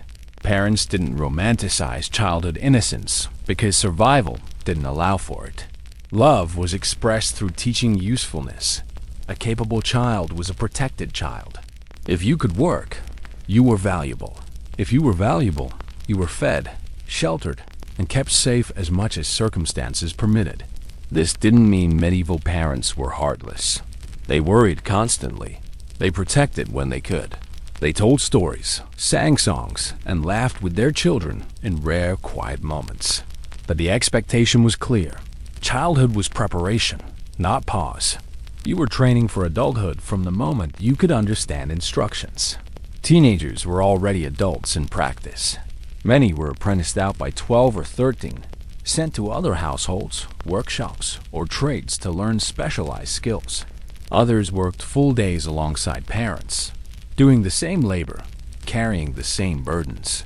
By their early teens, many medieval children were already tired in a way most modern adults would recognize. That deep exhaustion that comes from relentless work without sufficient rest. Apprenticeships started young and lasted years. You didn't just learn a trade, you lived it. A cobbler's apprentice spent 12-hour days in the workshop, mixing glues, cutting leather, watching the master work. At night, you slept in the shop, surrounded by the tools that would define your adult life. There was no work-life balance. Work was life. Girls were apprenticed too, though less formally. They learned housekeeping, textile work, cooking, and childcare by doing it constantly. A 10-year-old girl might manage younger siblings, cook meals, and handle basic medical care for family members. These weren't optional skills. They were survival requirements. Marriage came early for many, especially girls. Betrothals happened in childhood. Marriages were often finalized by the mid-teens. You weren't asked if you were ready. Readiness was irrelevant. You were old enough. Therefore, you proceeded. Love might develop later, or it might not. The marriage served family interests, alliances, property, labor, security. Play existed, but it was squeezed between responsibilities. Games involved sticks, stones, animals, or pretending to be someone important, which usually meant pretending not to be poor. Children didn't have manufactured toys. They had imagination and whatever objects they could repurpose. A wheel from a broken cart, a doll made from cloth scraps, a ball of tightly wound rags. Even play often mimicked adult work. Boys played at fighting, preparing for military service or defense. Girls played house, practicing the domestic roles they'd occupy fully within years. Play was practice, another form of training dressed in slightly more enjoyable clothing. Medieval parents didn't ask their children what they wanted to be when they grew up. That question would have seemed absurd. Your future was determined by birth, family trade, and local needs. A farmer's son became a farmer. A blacksmith's daughter married into a trade that complemented her father's. Choice was a luxury reserved for the wealthy, and even then, heavily constrained. Death visited children frequently. Parents lost children to illness, accidents, and malnutrition regularly. Grief was real, but couldn't last long. There were other children to care for, work to complete, survival to manage. Emotional devastation had to be processed quickly or set aside entirely. You mourned while plowing, while cooking, while teaching the surviving children their tasks. This high childhood mortality shaped how parents related to very young children. Some historians argue that parents held back emotional attachment early, protecting themselves from inevitable loss. Others counter that parents loved deeply, but learned to grieve efficiently. The truth probably varied by family, personality, and circumstance. Naming practices reflected this uncertainty. Children were sometimes not formally named until they survived their first year or two. Others received names immediately, but were called by nicknames until it seemed likely they'd survive. Names carried expectations, and giving a name was an act of hope and faith. Education for most children meant oral learning. Songs, stories, prayers, and practical knowledge transmitted through repetition. Literacy was rare and unnecessary for most trades. Reading wasn't a childhood milestone. It was a specialized skill for those entering religious life, administration, or noble households. Religious education happened early and constantly. Children learned prayers before they learned their letters, attended Mass before they understood theology, and absorbed religious fear and obligation as naturally as language. God watched everything. Sin had consequences. Obedience was survival. These lessons started young and lasted forever. Discipline was physical and immediate. Mistakes were corrected with switches, slaps, or withheld food. Punishment was meant to teach, but it also served as stress relief for exhausted parents managing impossible circumstances. The line between discipline and abuse was blurry, often crossed, rarely discussed. Despite all this, children found joy. They laughed, played, bonded with siblings, and discovered small pleasures in harsh lives. A good harvest meant better food. A festival day meant rest and celebration. A kind word from a parent or master meant everything. Joy existed in the margins, small but real. So medieval childhood was not extended or protected or particularly gentle. It was a compressed version of life, rushed through to reach the useful years faster. But it was also human, filled with love, fear, learning, loss, and the strange resilience of children who grow up fast because they have no other choice. And honestly, that might be the most remarkable thing about medieval childhood. Not that it was short, but the children survived it and became the next generation who would repeat the cycle. Harsh but functional, brief but sufficient to carry humanity forward. Section 13. People used symbols instead of signatures. In the medieval world, signing your name was not a basic life skill. It was a flex, a demonstration of rare literacy that most people couldn't achieve. Writing your own name put you in a tiny minority. Clergy, nobles, educated merchants, and that one irritating town official who insisted on reading things aloud very slowly while everyone waited. For everyone else, identity worked differently. Instead of signatures, medieval people used marks. When peasants, craftsmen, or merchants needed to confirm a contract, agreement, or legal document, they didn't sign their name. They made a mark. A cross was most common, simple, and universally recognized. But many people had personal symbols. Lines, circles, shapes, or designs they used consistently. That symbol was you. It carried legal weight. It said, "Yes, I agree," even if you couldn't read a single word of what you were agreeing to. Wish to be clear happened constantly. Contracts were often read aloud by a clerk while everyone nodded solemnly, pretending to understand. Then you made your mark and hoped the nice man with the ink wasn't quietly transferring your cow, your land, and your dignity to someone else. These symbols weren't random doodles. They became part of your identity, recognized by others the way we recognize signatures today. Your mark appeared on documents throughout your life. Property transfers, debt agreements, marriage contracts, wills. A familiar mark meant trust and continuity. An unfamiliar or suspiciously different mark raised questions. Forging a mark was a crime, which is impressive, considering some marks were just crooked lines or simple X's. But the legal system took marks seriously. If you could prove someone had faked your symbol on a document, they faced serious punishment. Your mark was your word made visible. Witnesses were crucial to this system.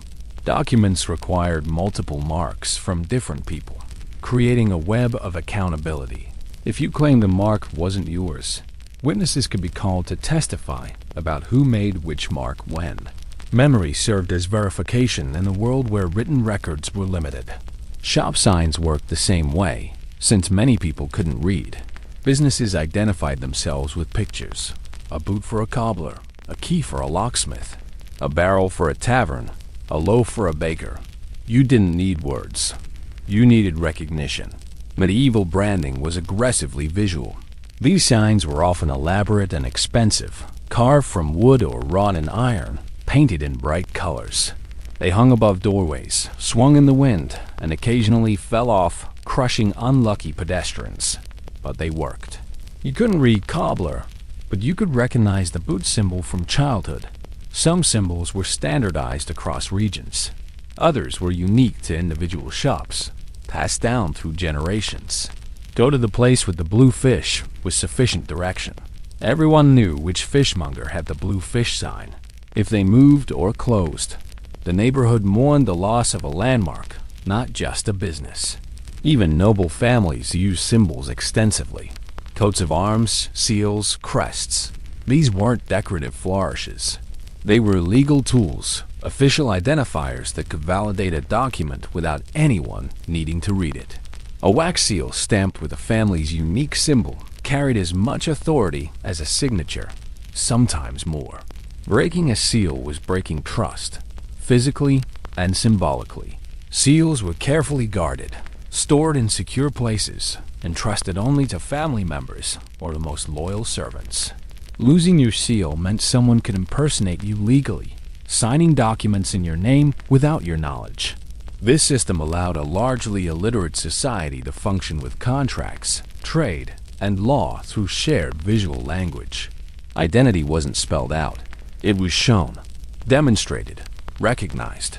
A simple symbol could carry the weight of your entire life, your reputation, your honor. Some people had multiple marks. A formal mark for important documents, a casual mark for everyday agreements.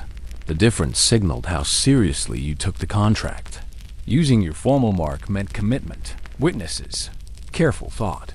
Using your casual mark meant, fine, yes, I'll lend you the rake. Women had marks too, though their legal capacity varied. Married women often used their husband's symbol, or a combined mark showing the union. Widows returned to personal marks, reclaiming independent identity. The symbol you used announced your status: married, single, widowed, head of household. Children learned to make their family mark young, practicing until they could reproduce it consistently. This was part of identity formation, as important as learning your family trade or history. Your mark connected you to ancestors who'd used the same symbol, creating continuity across illiterate generations. Literacy slowly changed this system. As more people learned to write, signatures began replacing marks. But the transition took centuries and wasn't linear. Even literate people sometimes use marks out of convenience or tradition. And illiterate people continued using marks long after literacy became more common. The mark system reveals something essential about medieval society. You didn't need to read or write to have legal identity, conduct business, or participate in community life. Visual recognition and witnessed agreement carried as much weight as written words. In a sense, the mark was more honest than a signature. It didn't pretend you could read what you agreed to. It simply confirmed your agreement, whatever the document said. Some medieval people didn't sign their name because they couldn't. They marked themselves with symbols that carried identity, history, and legal weight. And in a world built on memory, reputation, and witnesses, a simple cross or unique design could speak as loudly as any written name, proving that existence and identity never required literacy, just recognition and community agreement that yes, this mark means this person, and this person's word still matters. Section 14. The fear of being buried alive. Death in the medieval world was common, familiar, and deeply unsettling. Not just because people died young, though they did, but because nobody was entirely sure when someone was actually dead. Medical knowledge was limited. Diagnostic tools were non-existent. Are they breathing? Was the gold standard of confirmation, and even that wasn't always reliable. This uncertainty created one of medieval society's quiet, persistent fears: being buried alive. Comas, fainting, hypothermia, shock, catalepsy, and various illnesses could all mimic death. If someone stopped moving, breathed shallowly enough to go unnoticed, or failed to respond, the conclusion was often made quickly, especially during plagues, harsh winters, or famines when bodies needed to be dealt with fast. And yes, mistakes happened. Stories circulated of coffins being opened later with scratch marks inside, of bodies discovered in twisted positions suggesting panic, of faces frozen in expressions of terror. Whether all these stories were true or slightly exaggerated didn't matter. The fear was real, widespread, and entirely reasonable given medical limitations. As a result, medieval people developed contingency plans. Some requested delayed burials in their wills, insisting their bodies be watched for days before interment. This wasn't paranoia. It was practical caution. 3 days seemed to be the standard waiting period among those wealthy enough to afford it, long enough for unmistakable signs of death to appear. Wakes weren't just social rituals or religious observances. They were observation periods. If you moved, twitched, or made an alarming noise, congratulations. You were not dead yet. Someone would notice, help would arrive, and your premature burial would be avoided. Wakes saved lives, though most people present probably hoped they wouldn't have to. The word wake itself relates to this purpose. Keeping watch, staying awake while the supposedly dead body was observed. Family members and friends took shifts, sitting with the corpse, watching for any sign of life. Candles burned, prayers were murmured, and everyone hoped very much that nothing dramatic would happen. Others requested being buried with objects that could signal if they woke underground. Bells attached to strings running from coffin to surface appeared in some graves, though this mechanism was more common in later periods. The idea was simple. If you woke, you rang the bell, and someone would hear and dig you up. In practice, this rarely worked. Who was listening? How long would they listen? What if the string broke? Still, the concept revealed the depth of the fear. People were willing to add expense and complexity to burial just for the chance of rescue if the worst happened. The image of ringing a bell from inside a coffin became embedded in cultural consciousness, horrifying and oddly hopeful simultaneously. Requesting specific burial positions also reflected this anxiety. Some people wanted to be buried face down, reasoning that if they woke, they could dig downward. This made no sense, but fear rarely does. Others requested shallow graves, preferring ease of escape to proper depth. These requests put families in difficult positions, balancing the deceased's wishes against practical burial needs. The church had opinions about all this. Official doctrine stated that the soul departed at death, so waking in a coffin shouldn't be possible. But practice acknowledged reality. Priests often supported delayed burials and observation periods, understanding that certainty was preferable to eternal guilt over burying someone alive. This fear also affected burial practices generally. Graves in medieval cemeteries were often shallower than modern ones, partly due to hard digging but also because retrieval was easier if needed. Simple burial shrouds or loose coffins made escape theoretically possible, though actually digging yourself out of even a shallow grave was nearly impossible. Plague years intensified the fear. When people died so fast that observation periods became impractical, mistakes multiplied. Mass graves were filled quickly, and stories spread of sounds coming from beneath the earth, of piles of bodies shifting, of terror that could have been prevented with more time. Religious belief made the situation worse. Being buried alive didn't just mean physical suffering. It risked dying without proper rites. No final confession, no prayers, no clean spiritual exit. That possibility haunted people far more than physical discomfort. The idea of being conscious but unable to receive last rites before death was spiritually catastrophic. Some particularly anxious individuals included instructions in their wills for executors to stab their hearts or sever arteries before burial, ensuring death was certain.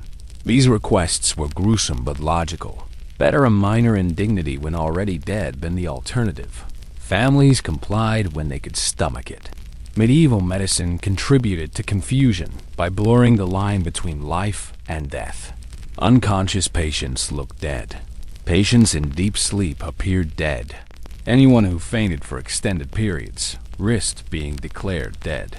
The medieval definition of death was essentially, they've been still and quiet long enough that we're pretty sure. The absence of embalming, in most cases, meant bodies were buried quickly, especially in warm weather, reducing observation time and increasing mistakes.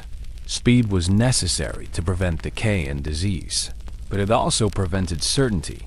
Folk beliefs about death added layers of concern. Some thought the newly dead could hear for hours after death, aware but unable to respond. Others believed the soul lingered near the body for days, watching its own burial.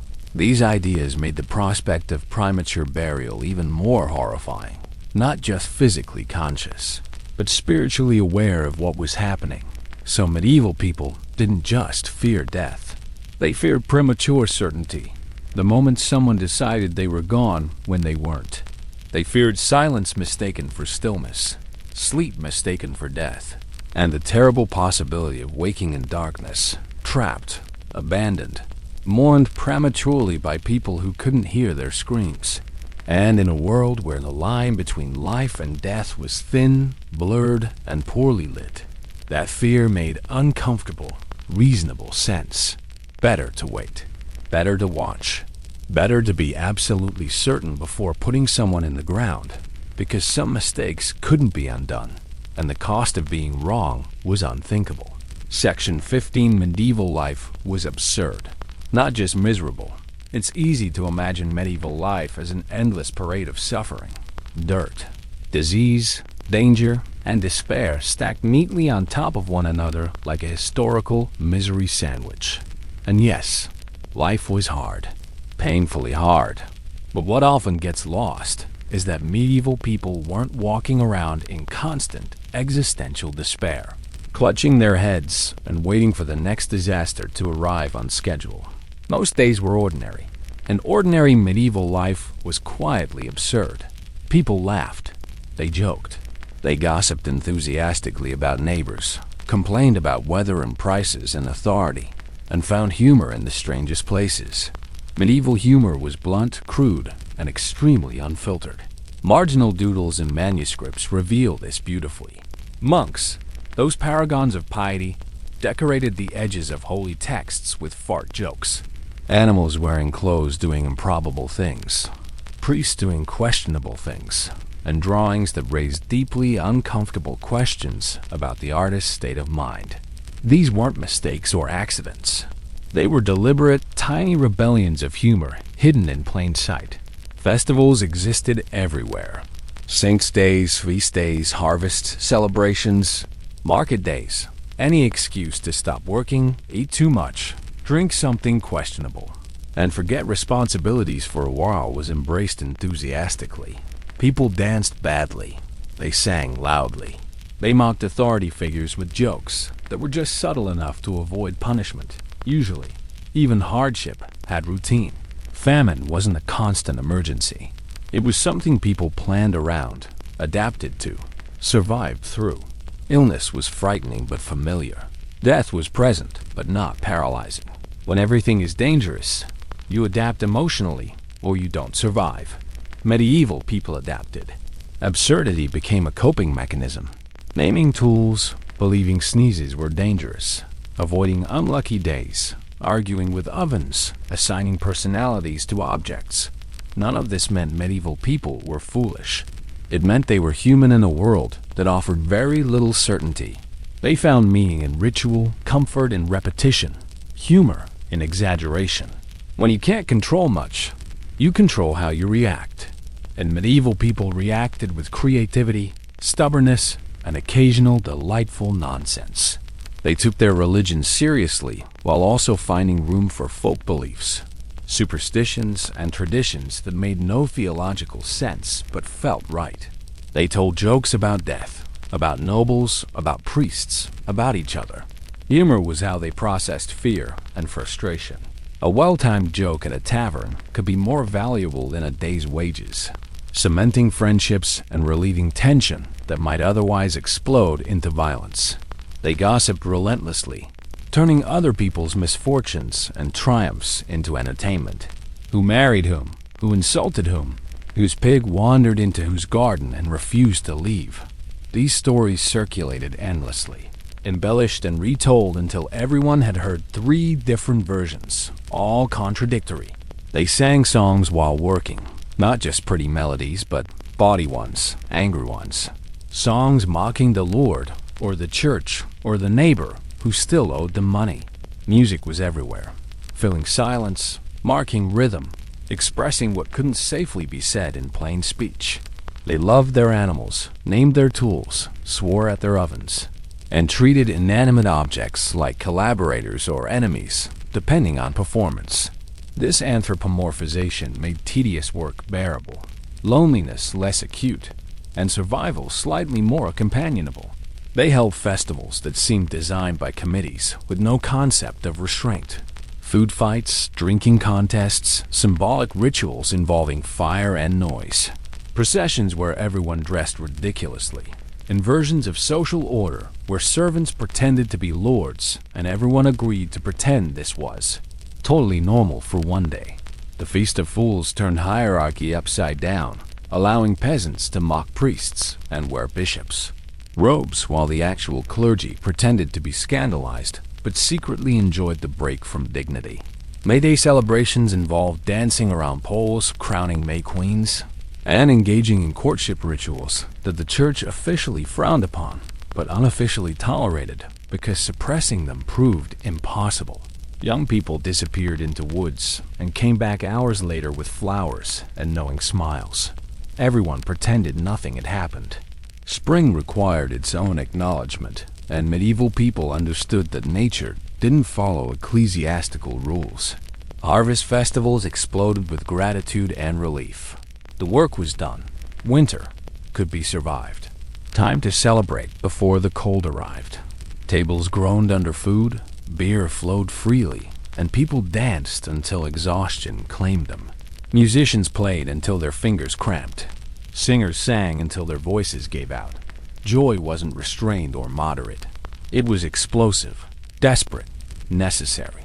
They created folk tales that were weird, violent, sexual, and morally confusing. Stories where the hero won through trickery rather than virtue. Where clever peasants outwitted stupid nobles. Where animals talked and usually had better sense than humans.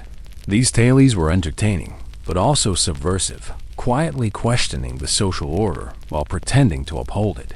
One popular tale type involved clever wives outsmarting brutish husbands. Another featured saints who performed miracles, but also had very human flaws: vanity, anger, stubbornness. The line between sacred and profane blurred constantly in folk narratives, creating a religious culture far messier and more interesting than official doctrine suggested. Trickster figures populated these stories. Clever foxes, scheming servants, priests who loved wine too much, traveling merchants who sold fake relics, hermits who turned out to be charlatans. Medieval people recognized scams, appreciated cleverness even when directed against authority, and understood that survival sometimes required bending rules creatively. They also loved riddles, puns, and wordplay.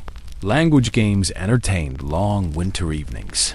Contests involved creating the most elaborate insult without technically being offensive. Success meant everyone laughed while the target fumed helplessly, unable to complain without looking foolish. Mystery plays and morality plays brought religion to the masses, but also provided entertainment. Biblical stories were acted out with surprising creativity. Noah's wife refusing to board the ark. Devils portrayed as comic buffoons. Herod ranting like a tantrum-throwing child. Sacred stories became human, accessible, and occasionally hilarious. Puppet shows, acrobats, and traveling performers brought entertainment to villages that otherwise saw little novelty. These entertainers lived precarious existences, never quite respectable, but always welcome. They brought news, gossip, songs, and stories from distant places, connecting isolated communities to a wider world.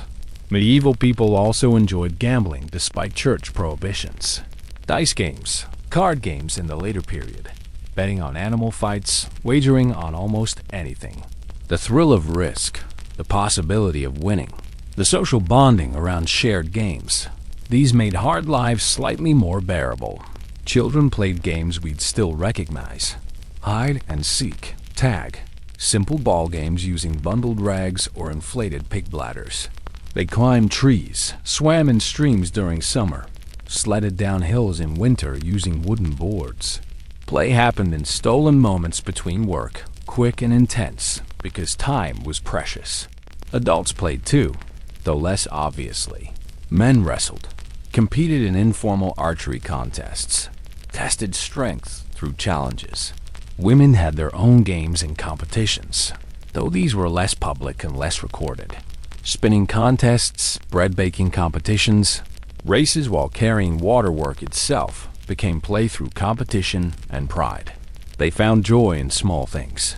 Warm bread, a clear sky, a child's laugh, a successful harvest, surviving winter, a good story, a particularly satisfying insult delivered to someone who deserved it. Joy existed in the margins, fleeting but real. They developed complex and ridiculous superstitions that contradicted each other. You needed to do X to prevent Y, unless it was Tuesday, or the moon was wrong, or you'd already sneezed twice that morning. The rules multiplied until nobody could follow them all, at which point people just did their best and hoped the universe was too busy to notice. They practiced folk magic that the church officially condemned, but everyone quietly used. Love charms, protection amulets, healing herbs, ways to find lost objects, methods of cursing enemies. This wasn't evil. It was practical spirituality that filled gaps official religion didn't address. They lived with contradictions constantly. They feared God while joking about priests. They obeyed lords while mocking them in songs. They followed rules while finding creative loopholes. They were pious while being pragmatic, superstitious while being skeptical, respectful while being resentful. So medieval life wasn't a constant tragedy. It was a long improvisation, a mix of fear and familiarity, hardship and habit, serious beliefs and deeply unserious behavior. People weren't waiting to be saved by progress or crushed by misery. They were living day by day inside a system that made sense to them, even when it looks ridiculous to us. History remembers wars and plagues and kings, but medieval people remember themselves through laughter, ritual, gossip, and resilience. And that's the part nobody talks about, because it doesn't fit the myth. Medieval people weren't just surviving. They were living fully and absurdly, finding meaning and humor in a world that rarely made sense, but was theirs nonetheless. Section 16. The reality of medieval hygiene and cleanliness.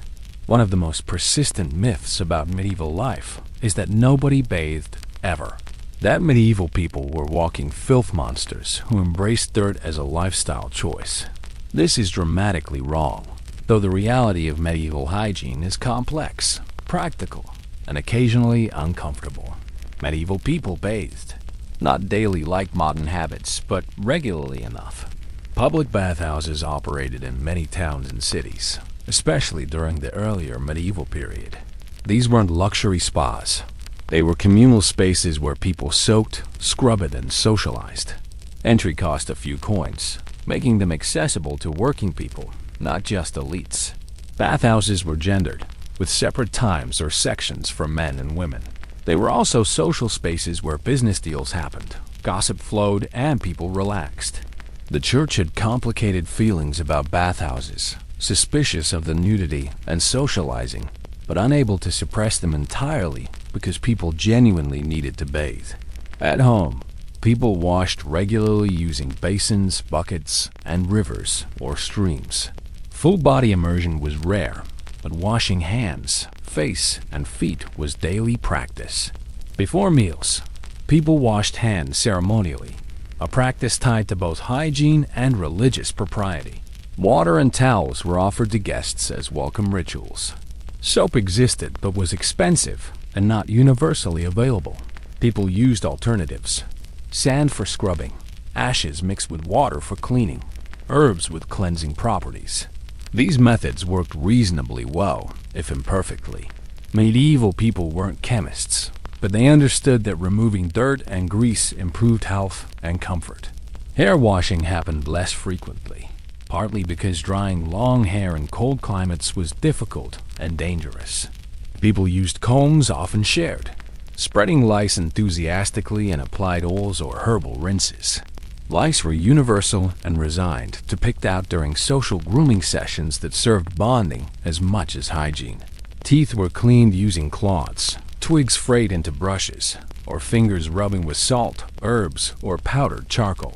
Dental hygiene wasn't sophisticated, but effort was made. Bad breath was noticed and remedied with herbs like mint or fennel. Rotten teeth were pulled, painfully, by whoever seemed confident enough to try. Laundry was labor-intensive but regular. Clothes were beaten, scrubbed, soaked in lye or urine. Both worked as cleaning agents. Rinsed repeatedly and dried in sun or wind.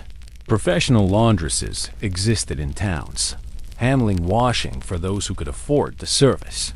Clean clothes signaled respectability. Dirty clothes suggested poverty or moral failure. Medieval people changed undergarments. Those linen shifts worn under outer clothing frequently. These absorbed sweat and body oils, protecting expensive outer garments. Washing linen was easier than washing wool, so this system made practical sense. The outer layers got dirty, but the skin layer stayed relatively clean. Perfumes, scents, and oils masked body odor when washing wasn't enough. The wealthy used expensive imported perfumes. Common folk used cheaper local herbs. Lavender, rosewater, mint. Scent wasn't just vanity.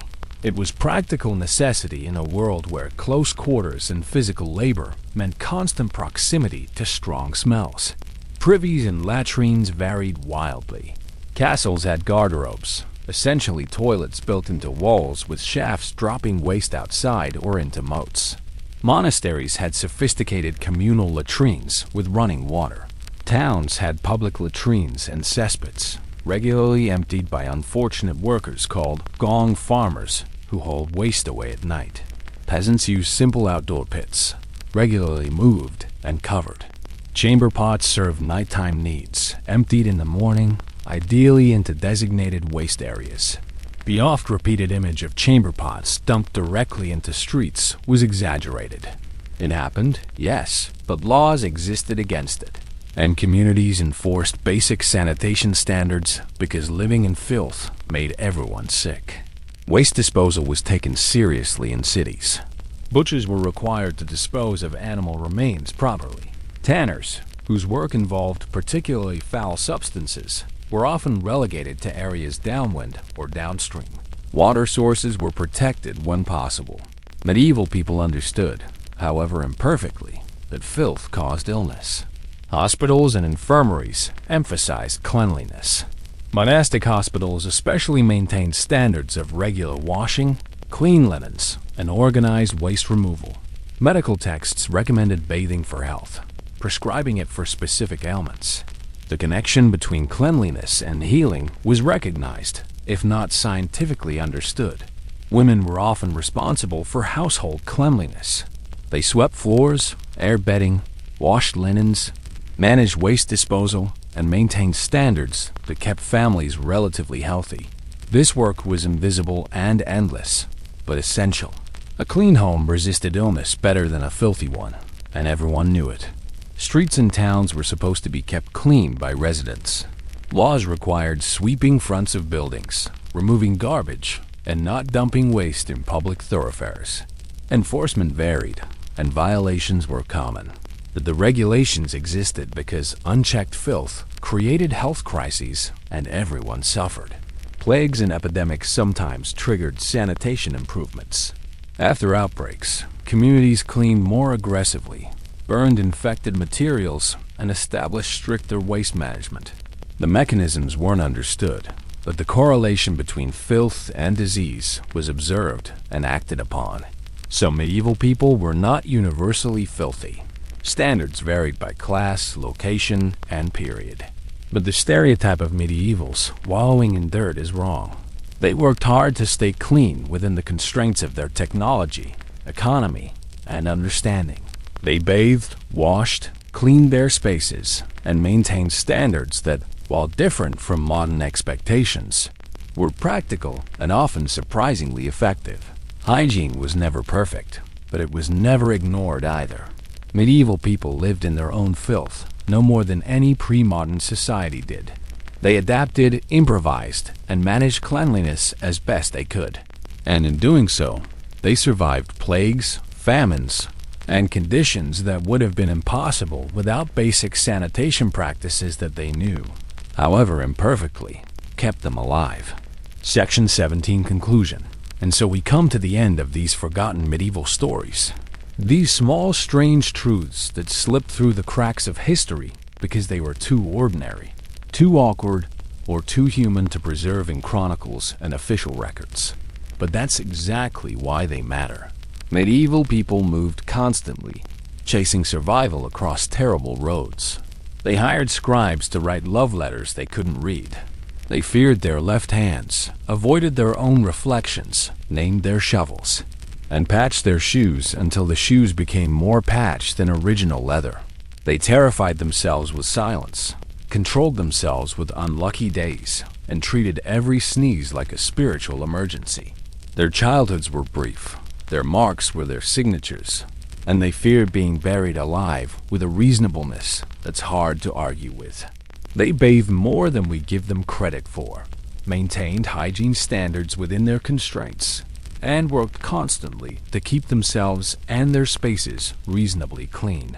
And through all of it, they laughed, joked, gossiped, and found absurdity in the grinding reality of medieval existence.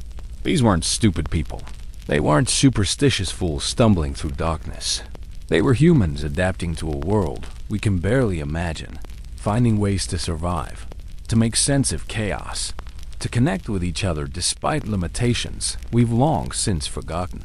They were people who understood that a named tool was a trusted companion, that a repaired shoe represented resourcefulness, that constant movement meant adaptability, and that laughter in hard times was resistance. They understood things we've forgotten. That silence can be terrifying when it means isolation. That symbols can carry identity as powerfully as written names. That childhood must be brief when survival demands contribution from everyone.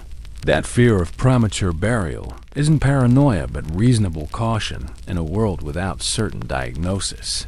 That left-handedness threatens nothing except arbitrary social categories. That unlucky days provide structure and explanation for random misfortune. The medieval world didn't have our tools, our medicine, our certainty. So they built their own tools: rituals, symbols, superstitions, communities.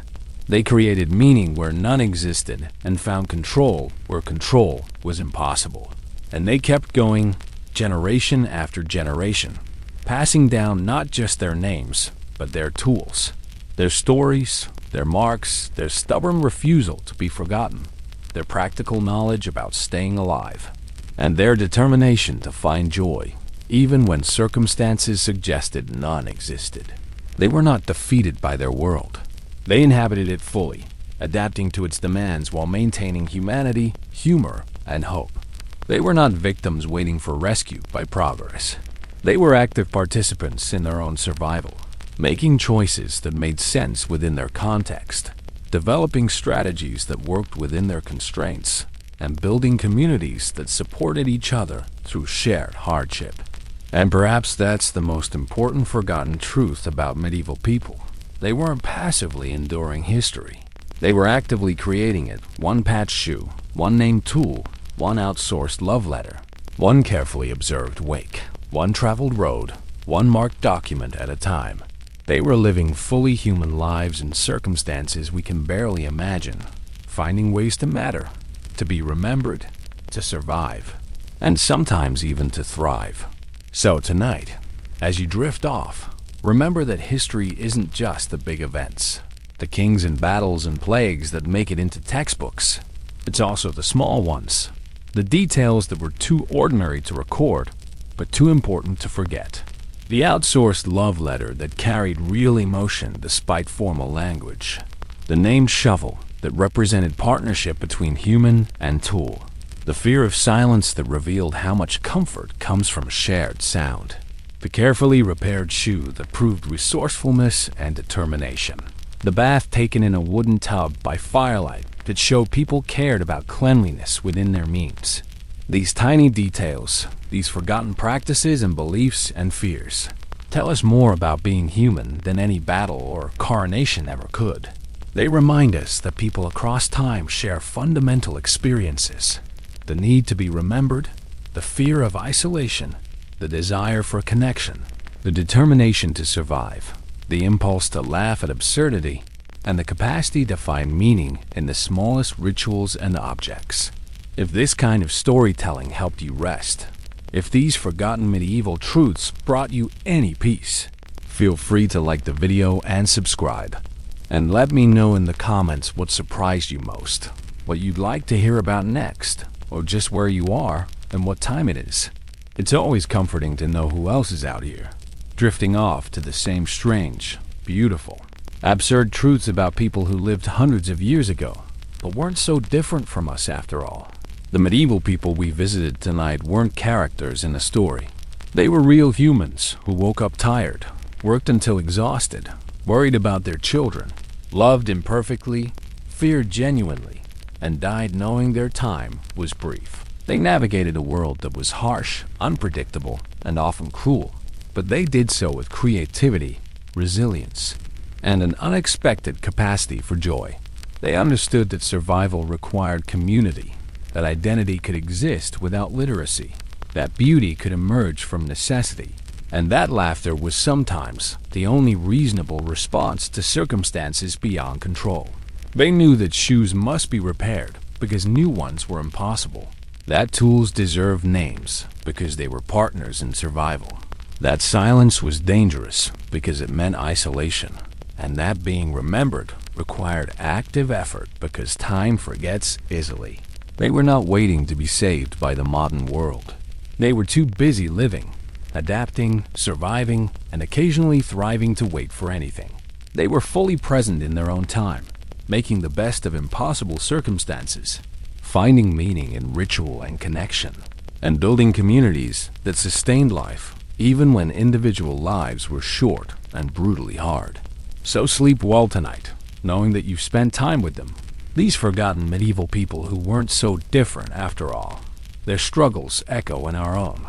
Their resilience inspires, their humanity connects across centuries, and their stubborn determination to matter, to be remembered, to leave marks and names and stories behind, succeeded. We remember them tonight, and in remembering, we honor not just their existence, but their insistence that existence mattered, that ordinary life carried weight, and that the small forgotten details of daily survival were worth preserving, worth sharing, and worth drifting off to on a quiet night when sleep feels just out of reach. Sleep well, and remember, the past is full of people who survived impossible things with humor, creativity, tools that had names, standards of cleanliness that worked better than we give them credit for, and a determination to be remembered that succeeded beyond anything they could have imagined. They won their battle against oblivion, and tonight you helped them win again.